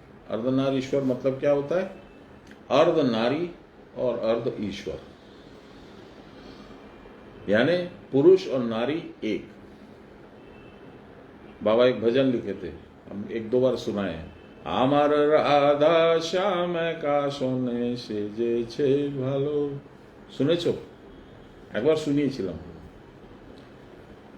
ও গো সেজেছে ভালো, যুগল রূপে করেছে আলো, আমার রাধা শ্যাম একা শোনে সেজেছে ভালো। রাধাটাকে, রাধা হচ্ছে, फिर আমি বাংলাতে চলে যাই, ল্যাপস করে যাই, हिंदी में आते हैं। राधा माने प्रकृति, इसीलिए वृंदावन में क्या बोलते हैं प्रकाश दी? राधे राधे श्याम मिला दे। प्रकृति को बोलते हैं तू मेहरबानी कर, हम लोग को श्याम दिखा दे। श्याम यहाँ बैठे रहते हैं, और प्रकृति यानी शरीर का चोला जो है वो श्याम को देखने नहीं देता है। और इसका हम लोग जब कुटस्थ दर्शन वगैरह करते हैं तो सामने में एक ज्योति रूप में राधा दिखती हैं, उनको पीछे छोड़ के आगे बढ़िएगा तभी वो गुफा दिखेगी। जो आत्मा है वही परमात्मा है, आत्मा में और परमात्मा में वस्तुतः कोई अंतर नहीं। वही ब्रह्मा है, वही विष्णु है, शिव प्रसिवनी है, महामाया इस निखिल विश्व की जननी रूपा है। वही हमारा सर्वस्व है, वही हमारा मैं है। ज्ञानी लोग निजात्मा के साथ परमात्मा के इस अभिन्न भाव को उपलब्ध करते हैं, इसी कारण सो अहम कहते हैं। सो अहम, ওটাই আমি, আমার ওর মধ্যে কোনো তফাৎ নেই। আর বলে अहम ब्रह्मास्मि, আমি ব্রহ্ম, মুখে বলে দিলাম, বাইরে গিয়ে বলবো ঢিল ছুঁড়ে মারবে আমাকে, সারা পাগল হয়ে গেছে, মাথা খারাপ হয়ে গেছে, নিজেকে ভগবান বলছে, তাই না? আর যদি ঘরে বলি তো নৌকর চাকররা গিয়ে হাসবে, ভগবান আছে দেখো তো, এত খায় সকাল থেকে বিকেল বসে বসে খেয়েই যাচ্ছে, আর ভগবান আছে। এটা নিজের ভেতরে নিজ বোধ গম্য, নিজে নিজে বুঝতে হবে। आइए, जो महामाया है वही माया आदि से चैतन्य है, उसे अर्धनारीश्वर भी कहते हैं। कोई उसको पुरुष, कोई उसको ईश्वर, और कोई उसको भगवान की अपनी प्रकृति भी कहते हैं। वह चाहे जो हो, वह महाशक्ति ही संसार की स्थिति का कारण है। जो आत्मा है वही परमात्मा है, वही ब्रह्मा विष्णु, ये तो पढ़े नहीं अच्छी। इसी कारण वे सो अहम कहते हैं। आमी तुम्ही बोलले चलबे ना, आमी यदि बोली आमी भगवान, सो अहम क्यों मानबे ना? অথচ তোমার पत्नी बोलबे क्या क्या खाए हैं सुबह में, दिमाग खराब हो गया, उल्टा सीधा बोल रहे हैं आप भगवान, তাই না? তো সো अहम কে বলার অধিকারী? তত্ত্বমসি বলেছেন বেশ। যে অনুভব করেছে সেই বলবে। আমার গুরুদেব এটা বলতেন না, অবশ্য উনি অধিকারী ছিলেন, উনার গুরুদেব বলতেন না, উনি অধিকারী ছিলেন। কেন বলতেন না? सबको अपने को छोटा बना, हम भगवान है, ये हमको झंडा हिला के सबको बोलने की जरूरत क्या है? कहीं तो जरूरत नहीं। जो समझेगा वो समझेगा, जो नहीं समझेगा वो नहीं समझेगा। उसको हम समझा भी देंगे तो भी वो नहीं समझेगा, और जो समझेगा उसको हम नहीं भी समझाएंगे तो समझ जाएगा। तो बोलने की जरूरत कहां है?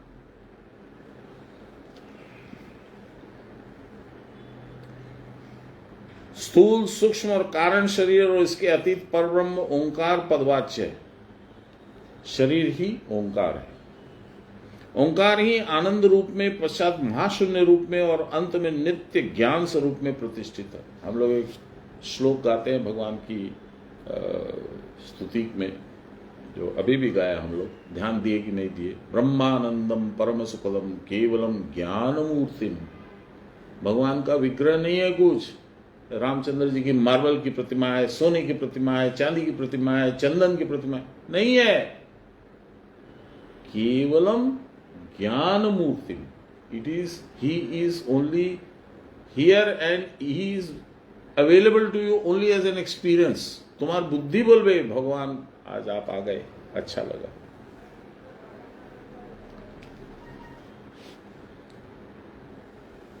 क्रियाभ्यास के द्वारा जब लय विक्षेप रूप अशुद्धि क्षय हो जाती है तो उस शुद्ध चित्त में फलाभिसंधान नहीं रहता,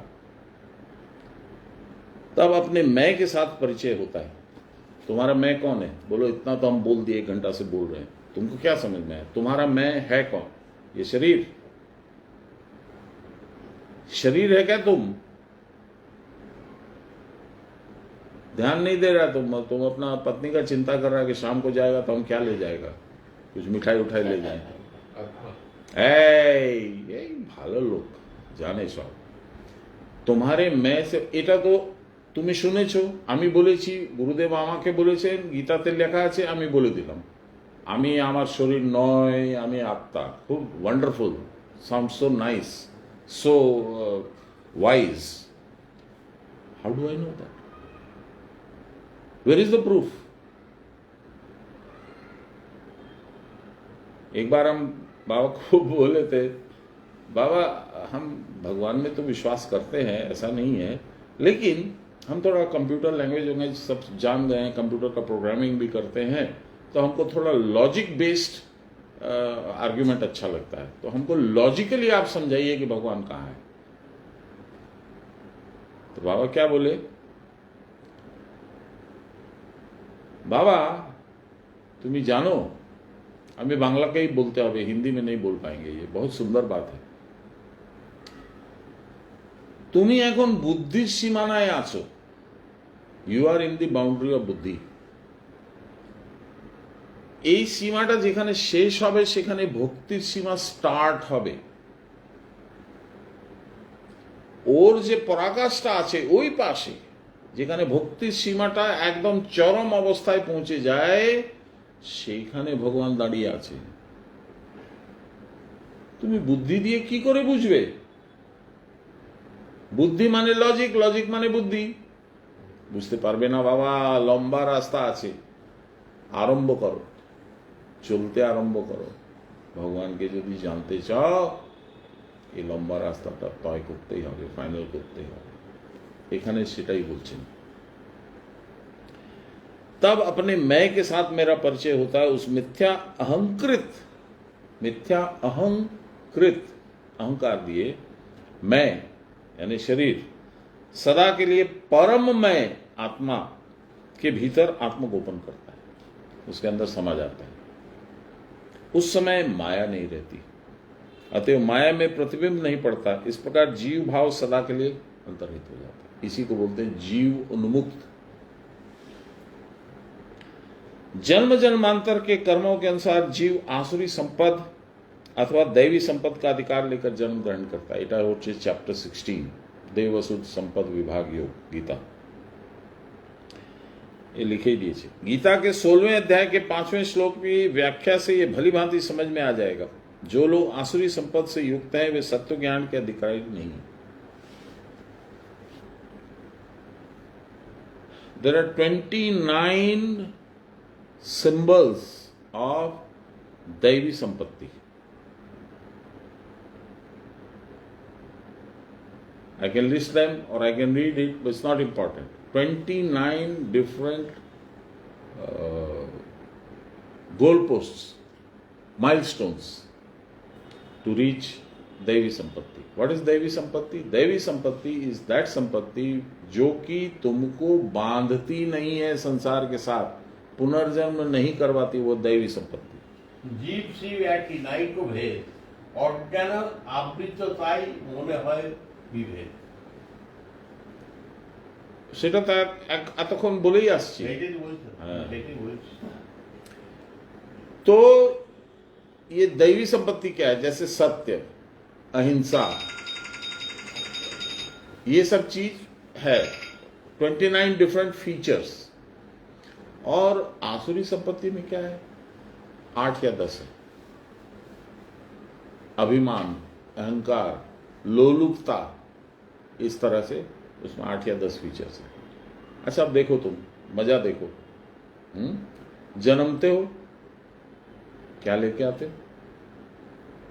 अपना कर्म लेके आते हो। वो तुम्हारे पेन ड्राइव में अंदर में है, जो पढ़ेगा चित्रगुप्त। तुमको भी मालूम नहीं, माँ जो तुम्हारी है उसको भी मालूम नहीं, पिताजी को तो कुछ मालूम ही नहीं है। क्या लेके आए? कर्म का बोझ।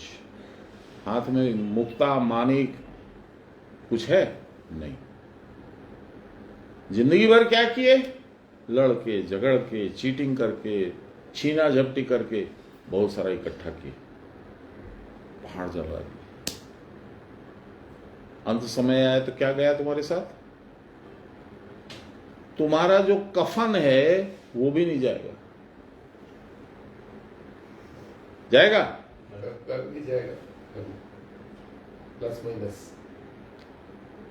तो ये जो सारी जर्नी है, journey called life, what does that give you?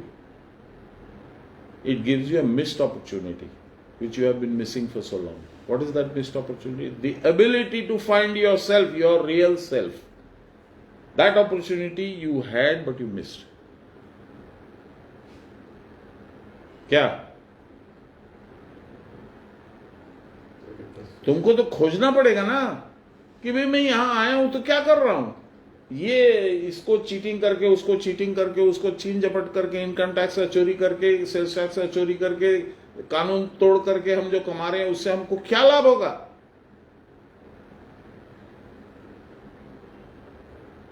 Kabirdas ji बोलते हैं, ऊंचे ऊंचे महल बनाता करता होड़म होड़ कंपिटिशन।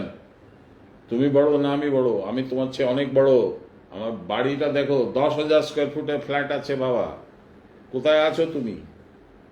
करता होड़म होड़ कंपटीशन से मंदिर सूने पड़े, गया तो सबको छोड़।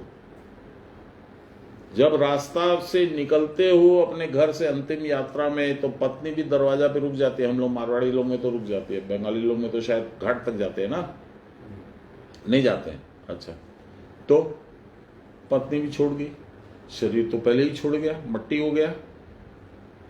हैं, तुम्हारे नाप का कुर्ता पजामा दिस दैट जितना था वो खोल लिया जाता है, वो नहीं जाता है। अंगूठी, चश्मा, घड़ी, घंटी सब खोल लिया जाता है। इसका क्या काम है? रख बेटा, तेरे पापा का है, साथ में रख। अब वो बेटा का हो गया, तुम्हारा था, अब किसका हो गया? बेटा का हो गया। बेटा कौन है?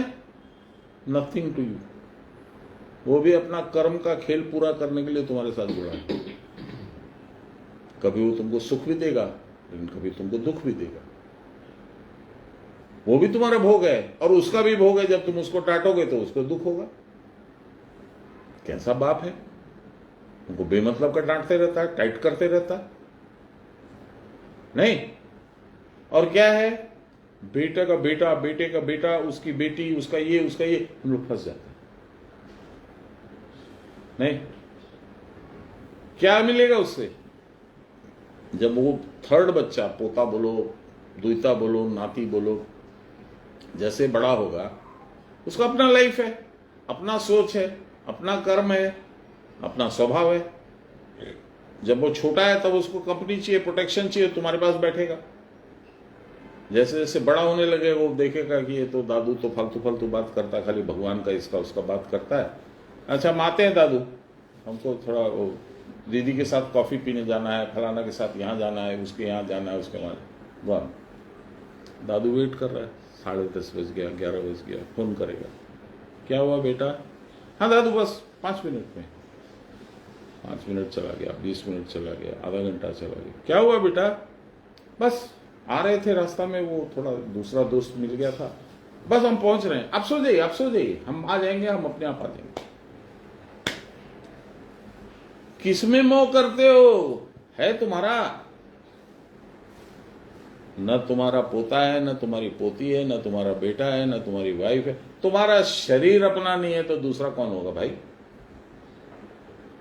तुम्हारा शरीर है, कब कहां ठोकर लग जाएगा, कब कहां बीमारी लग जाएगी, कब कहां चिंता हो जाएगी, मालूम ही नहीं है। मेरा मेरा मेरा मेरा मेरा कुछ नहीं मेरा।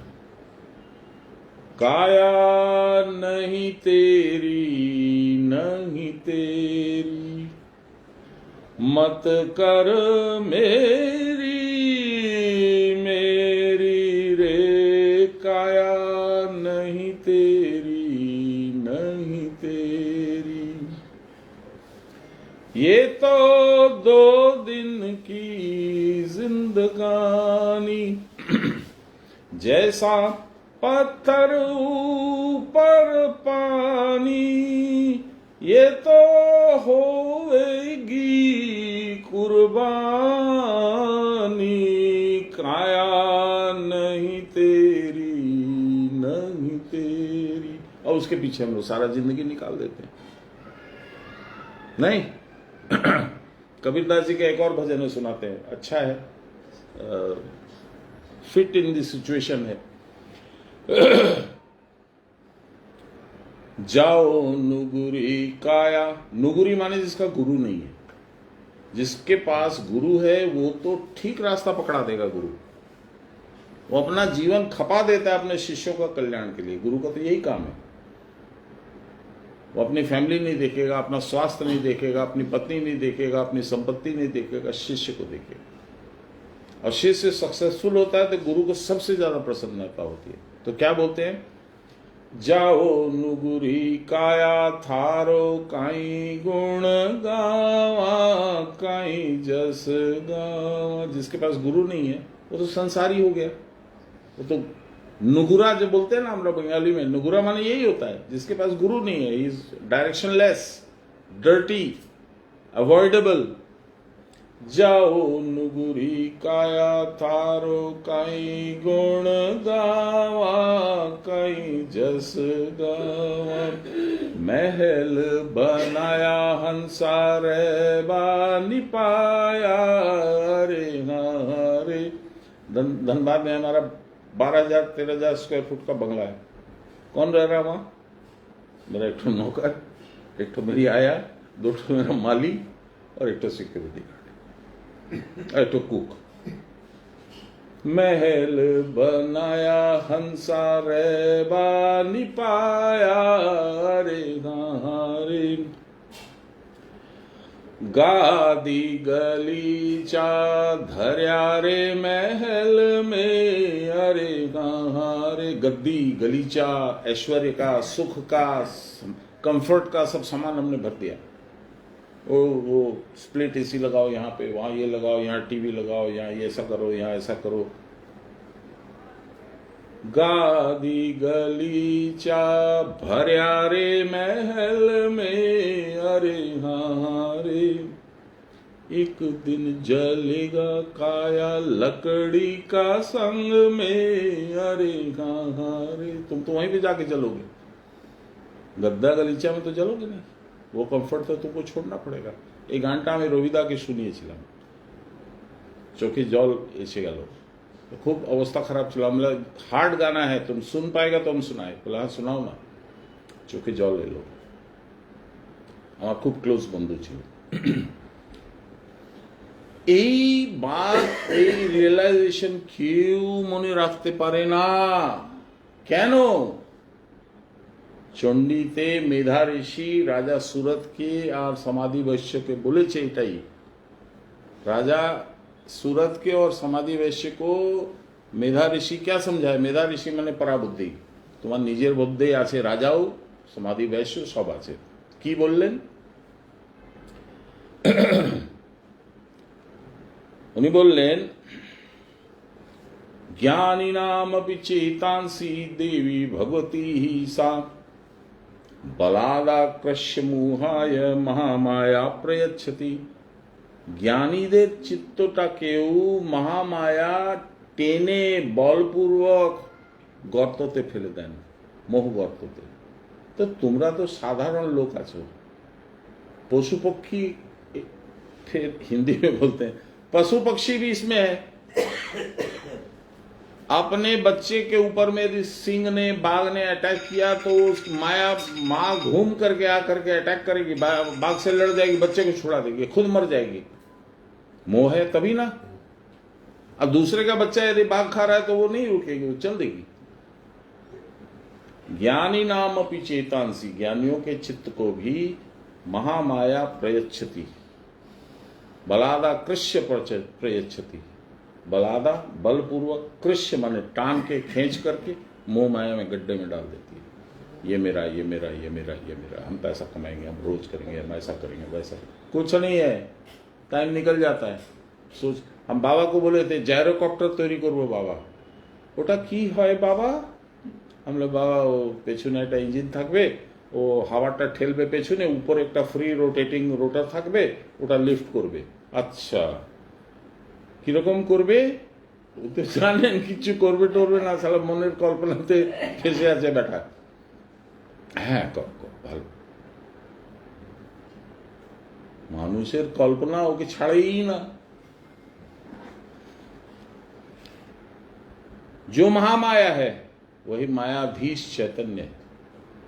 पुरुष হচ্ছে মায়ার আধীশ, ওর মালিক, और महामाया হচ্ছে माया, उनारी शक्ति। तो नचाने वाला कौन? माया को नचाने वाला पुरुष। लेकिन पुरुष के बारे में क्या लिखा गया है?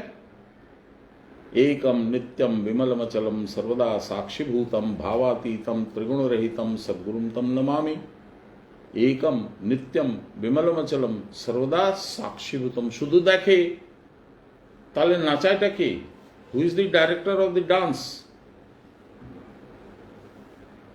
কবির বলেছে चलती चाकी देख के दिया कबीरा रोय, चलती चाकी देख के दिया कबीरा रोय। दो पाटन के बीच में, हाँ दो पाटन के बीच में, साबुत बचा न कोई। क्या मतलब? चक्की में एक पत्थर है steady, that is the base, वो तो घिच चुका है ना निष्क्रिय से, और ऊपरे ओके आधार बानिए, ऊपरे चक्कटा घोरे, ऊपर का पत्थर उसको आधार बना करके ही घूमता है। किस चीज पे घूमेगा? हवा में घूमेगा, उसको तो नीचे का पत्थर चाहिए, तब तो चक्की काम करेगी। तो नीचे का जो पत्थर है, जो निष्क्रिय है, खाली देखता है, वही भगवान है, और उसी पे बेस करके माया चलती है, इसीलिए वो आपको पीसती है। आप पिसाते हैं, रो भी नहीं सकते हैं। अच्छा ठीक আছে, হয়ে যাবে, ঠিক হয়ে যাবে, চিন্তা করো না বেটা, ঠিক হয়ে যাবে, আমি আছি তো। তুই কতদিন আছিস রে? আমি আছি তো। শালা মূর্খ, কিচ্ছুই জানে না। और ये चक्की को, माया को ऊपर में पकड़ के रखने वाला पत्थर, नीचे वाले पत्थर से एक निकला हुआ कील, वो है प्राण। उसी के चारों तरफ पूरी माया घूमती है, उसी के चारों तरफ में तुम पिसाते हो। कबीर जी ऐसे ही नहीं बोलते हैं, जो बोलते हैं बहुत गहरी बात बोलते हैं। जन्म जन्मांतर के कर्मों के अनुसार जीव आसुरी संपद और दैवी संपद का अधिकार लेकर जन्म ग्रहण करता है। कौन से जन्म में कितना तुमने कौन सा काम किया है, आज तुमको दैवी संपत्ति प्राप्त करने का अधिकार है क्या? बाबा बोलते थे लाखों क्रियावान में, लाखों लोगों में 1000 क्रियावान होते हैं जिनको साधन मिलता है। उन हजारों में 100 लोग करते हैं, उन 100 लोग में 10 लोग आकर के समझने का चेष्टा करते हैं। किसी को टाइम नहीं। अच्छा करते क्या हो? खाली गोरख धंधा।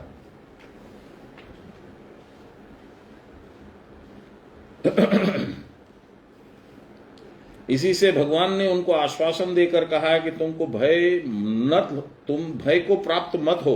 तुमने दैवी संपत्ति का अधिकार लेकर जन्म लिया है, इसलिए भगवत प्रवणता तुम्हारे लिए स्वाभाविक है। Dependence on God, devotion to God, ये तुम्हारे लिए स्वाभाविक है। तुमने अच्छा कर्म किया इसलिए। ये दैवी संपत्ति का अधिकार जिनको नहीं है,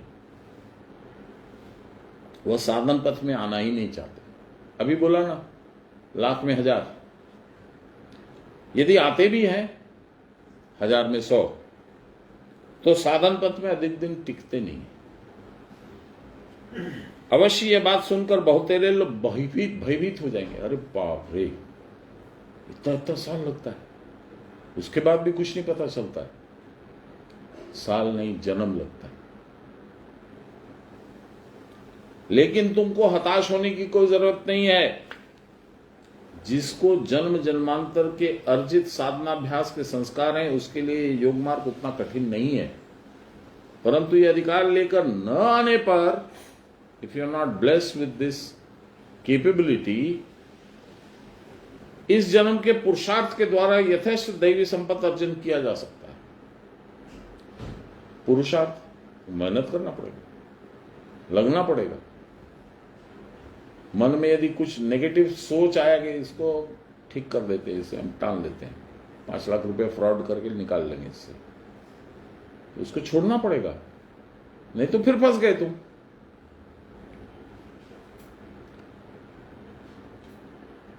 कुछ लोग सोचने लगेंगे कि जब दैवी संपत्ति लेकर जन्म ग्रहण किया ही नहीं है, बल्कि आसुरी संपत्ति लेकर आया हूं,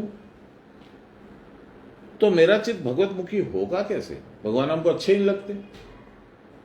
बाबा हमारे घर में शिव पूजा करते थे, मेरा संस्कार ही नहीं था। हम शिव पूजा में नहीं, अवॉइड करते थे, बाहर निकल जाते थे। रामायण कभी नहीं पढ़ा हम, मेरी मां को बहुत अच्छा लगता, संस्कार था मेरा। ऊपर से हम लोग आर्य समाजी थे। बाबा के साथ में जब ऐसा हुआ तो सारी जिंदगी बदल गई, अद्भुत रूप से बदल गई।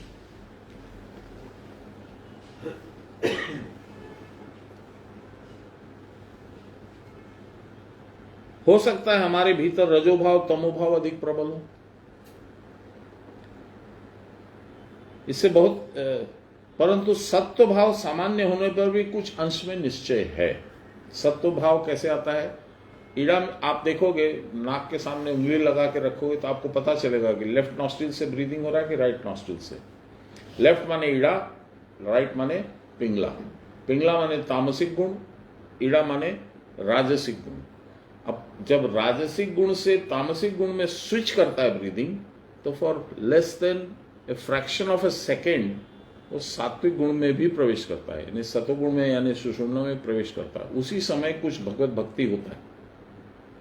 तो साधन का पर्पस ही यही है कि वो जो बीच का जो क्षण है जिसमें less than a fraction of A second सांस जाता है, उसको थोड़ा ड्यूरेशन बढ़ाते जाओ।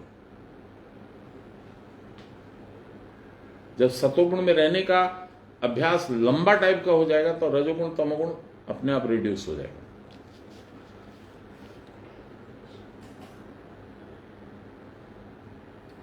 इससे बहुत काम निकलेगा। हम नहीं बोल रहे, बाबा बोल रहे हैं। यदि किसी शुभ मुहूर्त में रजस्तम के अभिभूत होने पर सत्वगुण की स्निग्ध वायु हिल्लोलित होती है, कभी कभी हम लोग को बहुत अच्छा लगता है। भगवान का नाम, भगवान का स्मरण, भगवान का भजन, तो उस महाइंद्र क्षण में हमारे हृदय में भगवत भक्ति का बीज पड़ सकता है। हम भगवत आराधना के सुफल को हृदयंगम करके उपयुक्त कार्य में प्रवृत्त हो सकते हैं। यदि मन का वेग एक बार भी भगवत विमुखी धावित हो गया तो अवश्य ही वह हमें दैवी संपत्ति का अधिकार बना देगा। एक बार भगवान की तरफ पैर तो बढ़ाओ, तो तान लेंगे। वह चाहे अत्यल्प भाव में ही क्यों ना हो सकता आधे घंटे के लिए हो, 15 मिनट के लिए हो, 10 मिनट के लिए हो, 1 मिनट के लिए हो, लेकिन है तो जो 24 घंटा में 1 सेकंड भी तुम नहीं भगवान के लिए सोचे, वहां 1 मिनट तो सोचे। उसी को 2 मिनट, उसी को 5 मिनट, फिर आधा घंटा, फिर 1 घंटा, फिर 24 घंटा करना है। यही तो प्रोसेस है। एक जन्म की सामान्य चेष्टा भी पर जन्म में दैव रूप बदल सकती है। दैव माने भाग्य, तुम्हारा भाग्य बदल देगी। यह देव अनुग्रह हमको भगवत जिज्ञासु बनाकर हमारे जीवन की सफलता की ओर बढ़ा सकता है। अभी कुछ देर पहले बोले थे, आशीषदा बोल रहे थे, की हबे এত জেনে আমি কি করব, আমার প্রশ্নই শেষ হয় ना। मेरे को जिज्ञासा है, भगवान ऐसे क्यों है, भगवान वैसे क्यों है, ये ऐसा क्यों हुआ, वो ऐसा क्यों हुआ, साधन में इसके करने से क्या होगा, उसके करने। सारी जिंदगी हम भगवान को यही गुरु महाराज के पास बैठ के 5 बजे से रात को 12:30 बजे तक यही करते थे, खाली प्रश्न ही करते थे। हाँ बोलो जीतेन की बोलछो, वाह भाई, अच्छा। जब एक तो इनको भी याद होगा, आपको भी याद होगा, 18 नंबर अध्याय में 66 नंबर श्लोक है, सर्वधर्मान्न परित्यज्य मामेकम शरणम ब्रज अहम त्वाम सर्व पाप। उसमें एक शब्द है गौस्पद। भाई हम हिंदी मीडियम स्टूडेंट थे, क्लास 6 क्लास 7 तक, उसके बाद इंग्लिश में स्विच किए। तो हमको मोटा मोटी Hindi is not bad, English is also okay. तो गौस्पद का भी शब्द सुने नहीं थे, इन्हीं के पास हम रुके हुए थे। तो बोले आप क्या पढ़े, हम बोले ये वाला श्लोक पढ़े, क्या मतलब है इसका। हम बोले चलिए शाम को बाबा से पूछेंगे। तो बाबा के पास गए, कुछ नहीं बोले, वो अपने बोले कि जीते गीता हबे एकटू। बोले हैं बाबा। स्टार्ट हुआ। तो एक गौस्पद मानेटा की जानो जीते ना बाबा बोलू। যখন গরু একটা গিলা মাটি, ভিজে মাটি আছে যেখানে নরম হয়ে গেছে, সেখানে যখন পা দেবে ওর যে খুর আছে, ফুটপ্রিন্ট, ও ডিপ্রেশন ক্রিয়েট করবে। ওই যে ডিপ্রেশনটা যখন ক্রিয়েট হবে, ওই ডিপ্রেশনে জল ভরে যাবে। আশেপাশে হিউমিডিটি আছে, নমি আছে, ওটা ওখানে প্রবেশ করবে। ওই যে জলটা ভরবে, ওই অতটাই ভবসাগর মনে হবে। এই যে বিশাল ভবসাগর আমরা দেখছি, সংসারকে কি করে পার করব প্রভু, যে ভগবানের চরণ ধরে রাখবে ওকে ভবসাগরটা ওই গৌস্পদের মতন মনে হবে। याद है नहीं, आपको याद नहीं है, पर बाबा ये बात बोले। তো কি করে আমি ওনার সঙ্গে গল্প বলছি আমার বাড়িতে, ইনার বাড়িতে। इन्हीं बोले इसका मतलब क्या, उसका मतलब क्या। बोले चलिए ना, हमको जो समझ में आए आपको बता देते, लेकिन शाम को बाबा के यहाँ चलेंगे। तो গিয়েছিলাম, দেখো কি সুন্দর হলো। আরেকটা কথা হলো, সেদিন 66 যখন হয়ে গেছে তখন আমার মনে হলো যে बाबा तो हमको तिवारी बाबा को सुनवाए हैं 72 और 73। 72-73 है। भगवान का अर्जुन से प्रश्न, पूरी गीता में भगवान अर्जुन से प्रश्न नहीं करते हैं, अर्जुन ही प्रश्न करता है, उसका जवाब देते हैं। यहां गीता जब समाप्त होने को आ गई है तो 72 नंबर श्लोक में भगवान पूछते हैं, हे अर्जुन, तुमको बहुत तरीका से मैंने समझाया, अब मैं तुमसे जानना चाहता हूं तुमने समझा कि नहीं, एकाग्र होकर तुमने सुना कि नहीं, और अब आगे क्या करोगे, मेरी बात मानोगे या अपना स्वच्छंद तरीका से चलोगे। तो 73 में फिर अर्जुन जवाब देता है, स्थितोस्मि गत संदेह तत् प्रसादान मयुच्यत करिष्ये तव वचन। मैं आपकी बातों को सुन करके मेरा सारा डाउट मेल्ट चला गया है, वैनिश हो गया है, वेपराइज हो गया है आपके प्रसाद से, कृपा प्रसाद से। अब मैं आपके बताए गए उपदेश के अनुसार अपना जीवन यापन करूंगा। ये हमको भेजे थे भागलपुर में, तिवारी बाबा के कक्ष में उनको सुनाए थे हम। क्यों कि जब बाबा थे, तिवारी बाबा जब थे 82 तक, तो हम जाते थे तो तिवारी बाबा को पता नहीं देते थे, उनको अच्छे नृत्य इंप्रेस नहीं करते थे, दृष्टि वैसा था, अहंकार था। तो बाबा को बताए थे कि हम आपके गुरुजी के साथ ऐसा ऐसा व्यवहार किए। तो बोले बाबा की बोल रहे, हम लोग को याद नहीं है हम बाबा क्या बोले, हमको ध्यान दे के सुने ही नहीं। अच्छा, तो फिर एक अनुष्ठान हुआ, हम लोग गए, आशीष दास साथ में थे, अपनी 72-73 पाठ करूँ बाबा उनके बोले उन्हीं के पाठ। एक बार जब इनार संगे गलाम, जब इनके साथ हम बाबा के घर पे गए तो हमारा मन हुआ कि तिवारी बाबा को तो सुना है, तो तिवारी बाबा से तो मेरा कोई डायरेक्ट कनेक्शन नहीं है, वाया वाया है, डायरेक्ट क्यों नहीं इनको सुना है। तो यदि ये कृपा करें तो 72-73 आज सुन लें। 66 तो हम पढ़ ही रहे थे, अब 66 से 72 माने 6 श्लोक पढ़ना है, उसका आध्यात्मिक व्याख्या,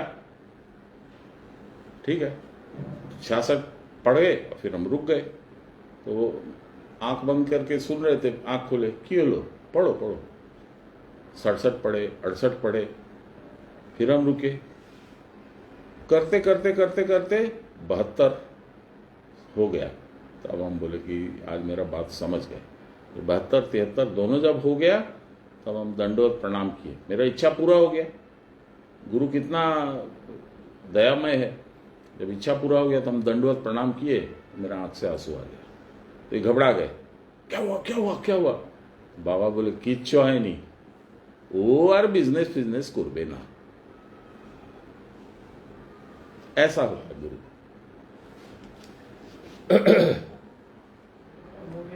बस ये पैरा खत्म और आज का खत्म, 10 लाइनें जल्दी जल्दी खत्म कर दूंगा, अब नहीं दूसरी कहानी नहीं सुनाऊंगा। इस जन्म का दैव पूर्व जन्म के पुरुषार्थ को सफलता की ओर बढ़ा सकता है। इस जन्म में जो तुमने दैव क्रिएट किया, जो भाग्य क्रिएट किया, वो अगले जन्म में, आगे जो जन्म आएगा उसमें तुमको आगे बढ़ाएगा। कहां बढ़ाएगा? आगे भगवान की तरफ। यह दैव ही पुनः पुरुषार्थ को वेग युक्त करेगा, यही स्पीड देगा तुमको। दैव और पुरुषार्थ में किसका प्राधान्य अधिक है, यह निर्णय करना सहज नहीं है। तुम्हारे परिश्रम का वैल्यू ज्यादा है या भगवान की कृपा का वैल्यू ज्यादा है।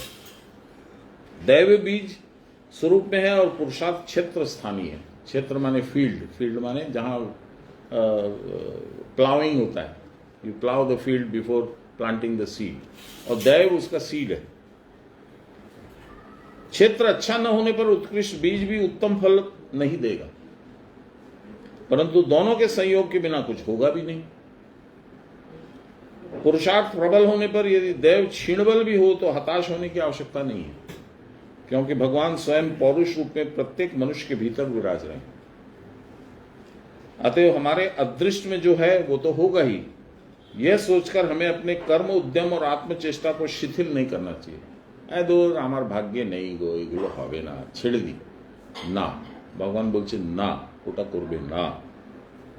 वशिष्ठ जी कहते हैं परम पौरुषमाश्रित्य दंतैर दंतान विचूर्णयन शुभेना शुभ मुद्युक्तम प्राक्तनम पौरुषम ये जयेत।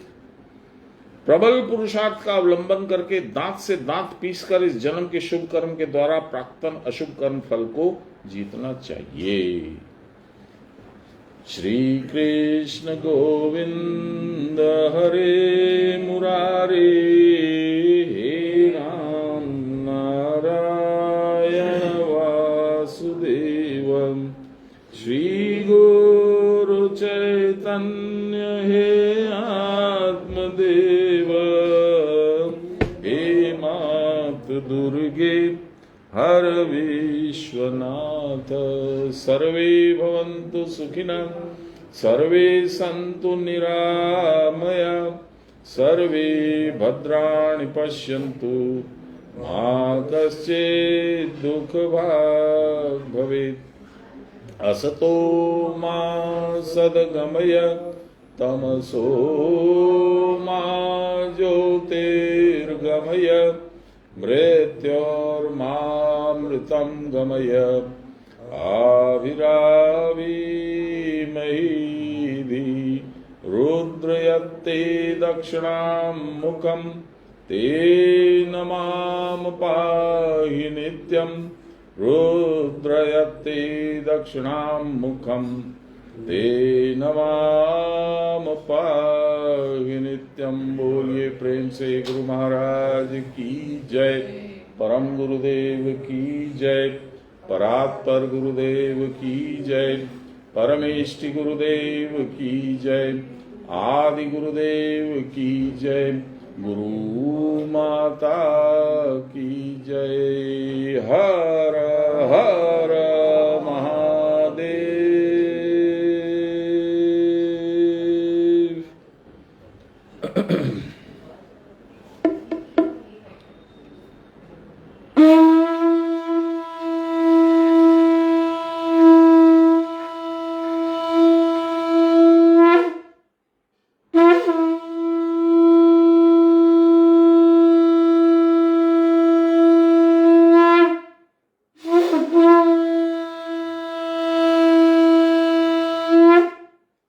जय गुरु महादेव। महामत प्रणाम नवीन, बाकी सब लोगों को जय गुरु।